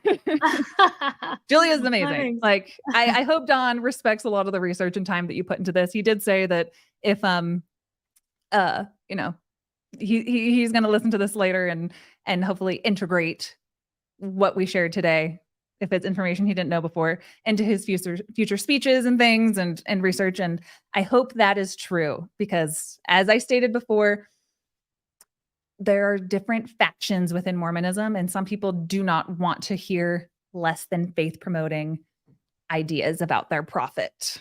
So kind of depends on who is going to pay you, Don, to say things that might be uncomfortable truths. You know what I mean? But thanks for putting together all this, Julia. Oh yeah, totally. Literally, Thanks for sharing your platform with me so I can present it. Like, yeah. I'm hopefully... so willing to have you come on anytime. If anybody has made it through this whole 3 hours and you want more Julia, just say the word and I'll present something and then you can rant next time. Okay. That sounds good. All right. I've taken up too much of your time, everyone. Thank you so much. I love to have this audience and just growing this ex-Mormon community. I know when I was leaving, it felt very lonely to not have people to look up to and to listen to who were trying to say the rants that were inside my head. So a lot of people for a long time in the church have been uncomfortable about polygamy. And when you start learning the more details, and the more things that pile up on your shelf and so forth, make Mormons feel like they have to finally make a break with the church. So if that is anyone out there that is listening, because you'd be surprised. Sometimes I just think I'm talking to ex-Mormons, but I often get comments from people who are like, I hated you. I just watched you because you were stupid, but your cleavage was nice. I don't know. No. But yeah, I often get comments from people who a video or something that I said changed them and they realized they needed to part ways with the church. So Aww. I hope so much that the information that we shared today, that you take it with the understanding that we were both believing Mormons at one point, believed that the prophet Joseph Smith was truly called of God and based a lot of our lives and decisions around them and came to the harrowing realization that that was no longer a path that should be taken anymore because the evidence was too substantial to commit to a belief in something of that nature. I take my spirituality very serious. I take evidence very serious. And if you are a new member, new watcher of this channel, hope this podcast found you well. And make sure to go over and follow Julia on Analyzing Mormonism on all the platforms. If you want to get the real, straight to the point, highly articulate, well-researched information about so many things to do with Mormon history, Julia is your gal. So thanks again, Julia, for doing this. And this podcast ain't free.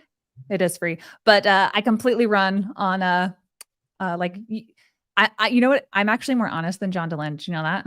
Because John DeLynn, you want me to call it John DeLynn right now? He says that we completely run on donor to the podcast, but you also run on YouTube ads. Oh, we all run on YouTube. That's kind of implied sometimes, but I would like to be one of the most transparent people I can be. I run on YouTube ads during this, and you don't have to watch them. They're just there. But also mostly donors. Donors are a huge part of making this. I opened a nonprofit under the pressures of John and Bill Reel and help from lots of other cool people in the space, and wanted to be able to do this full time and provide content like this that is full of resources and information and lulls to the ex-Mormon community. Mormon Stories is a nonprofit. Bill Reel and RFM, their platform, is also a nonprofit. And now I've put my hat in the ring. I'm doing this full time. Have a ton of really, really researched, awesome content coming out regularly. Recurring donors are the best at keeping all of this sustained long term. And it's all tax deductible in the United States. Links are below. Julia, any other final parting words? I think this was pretty good. Yeah, well, so not to take from you, but like I also have a Patreon if you wanted to go there. Oh, sorry. Yes, I'm stupid. No, you're totally fine. All right. Julia, how can people donate to you? So yeah, I have a Patreon. I also have a Venmo. I can't remember the name. But anyway, yeah, it's on my I'll leave it in the comments. I'll leave it. Perfect. Yeah, any little bit helps. So, yeah. But donate to Carah. Like if it's between one or the other, donate to Carah. So she's a single mom. Didn't you hear? Ex-husband. Well, I have a girlfriend, so I'm not like really single.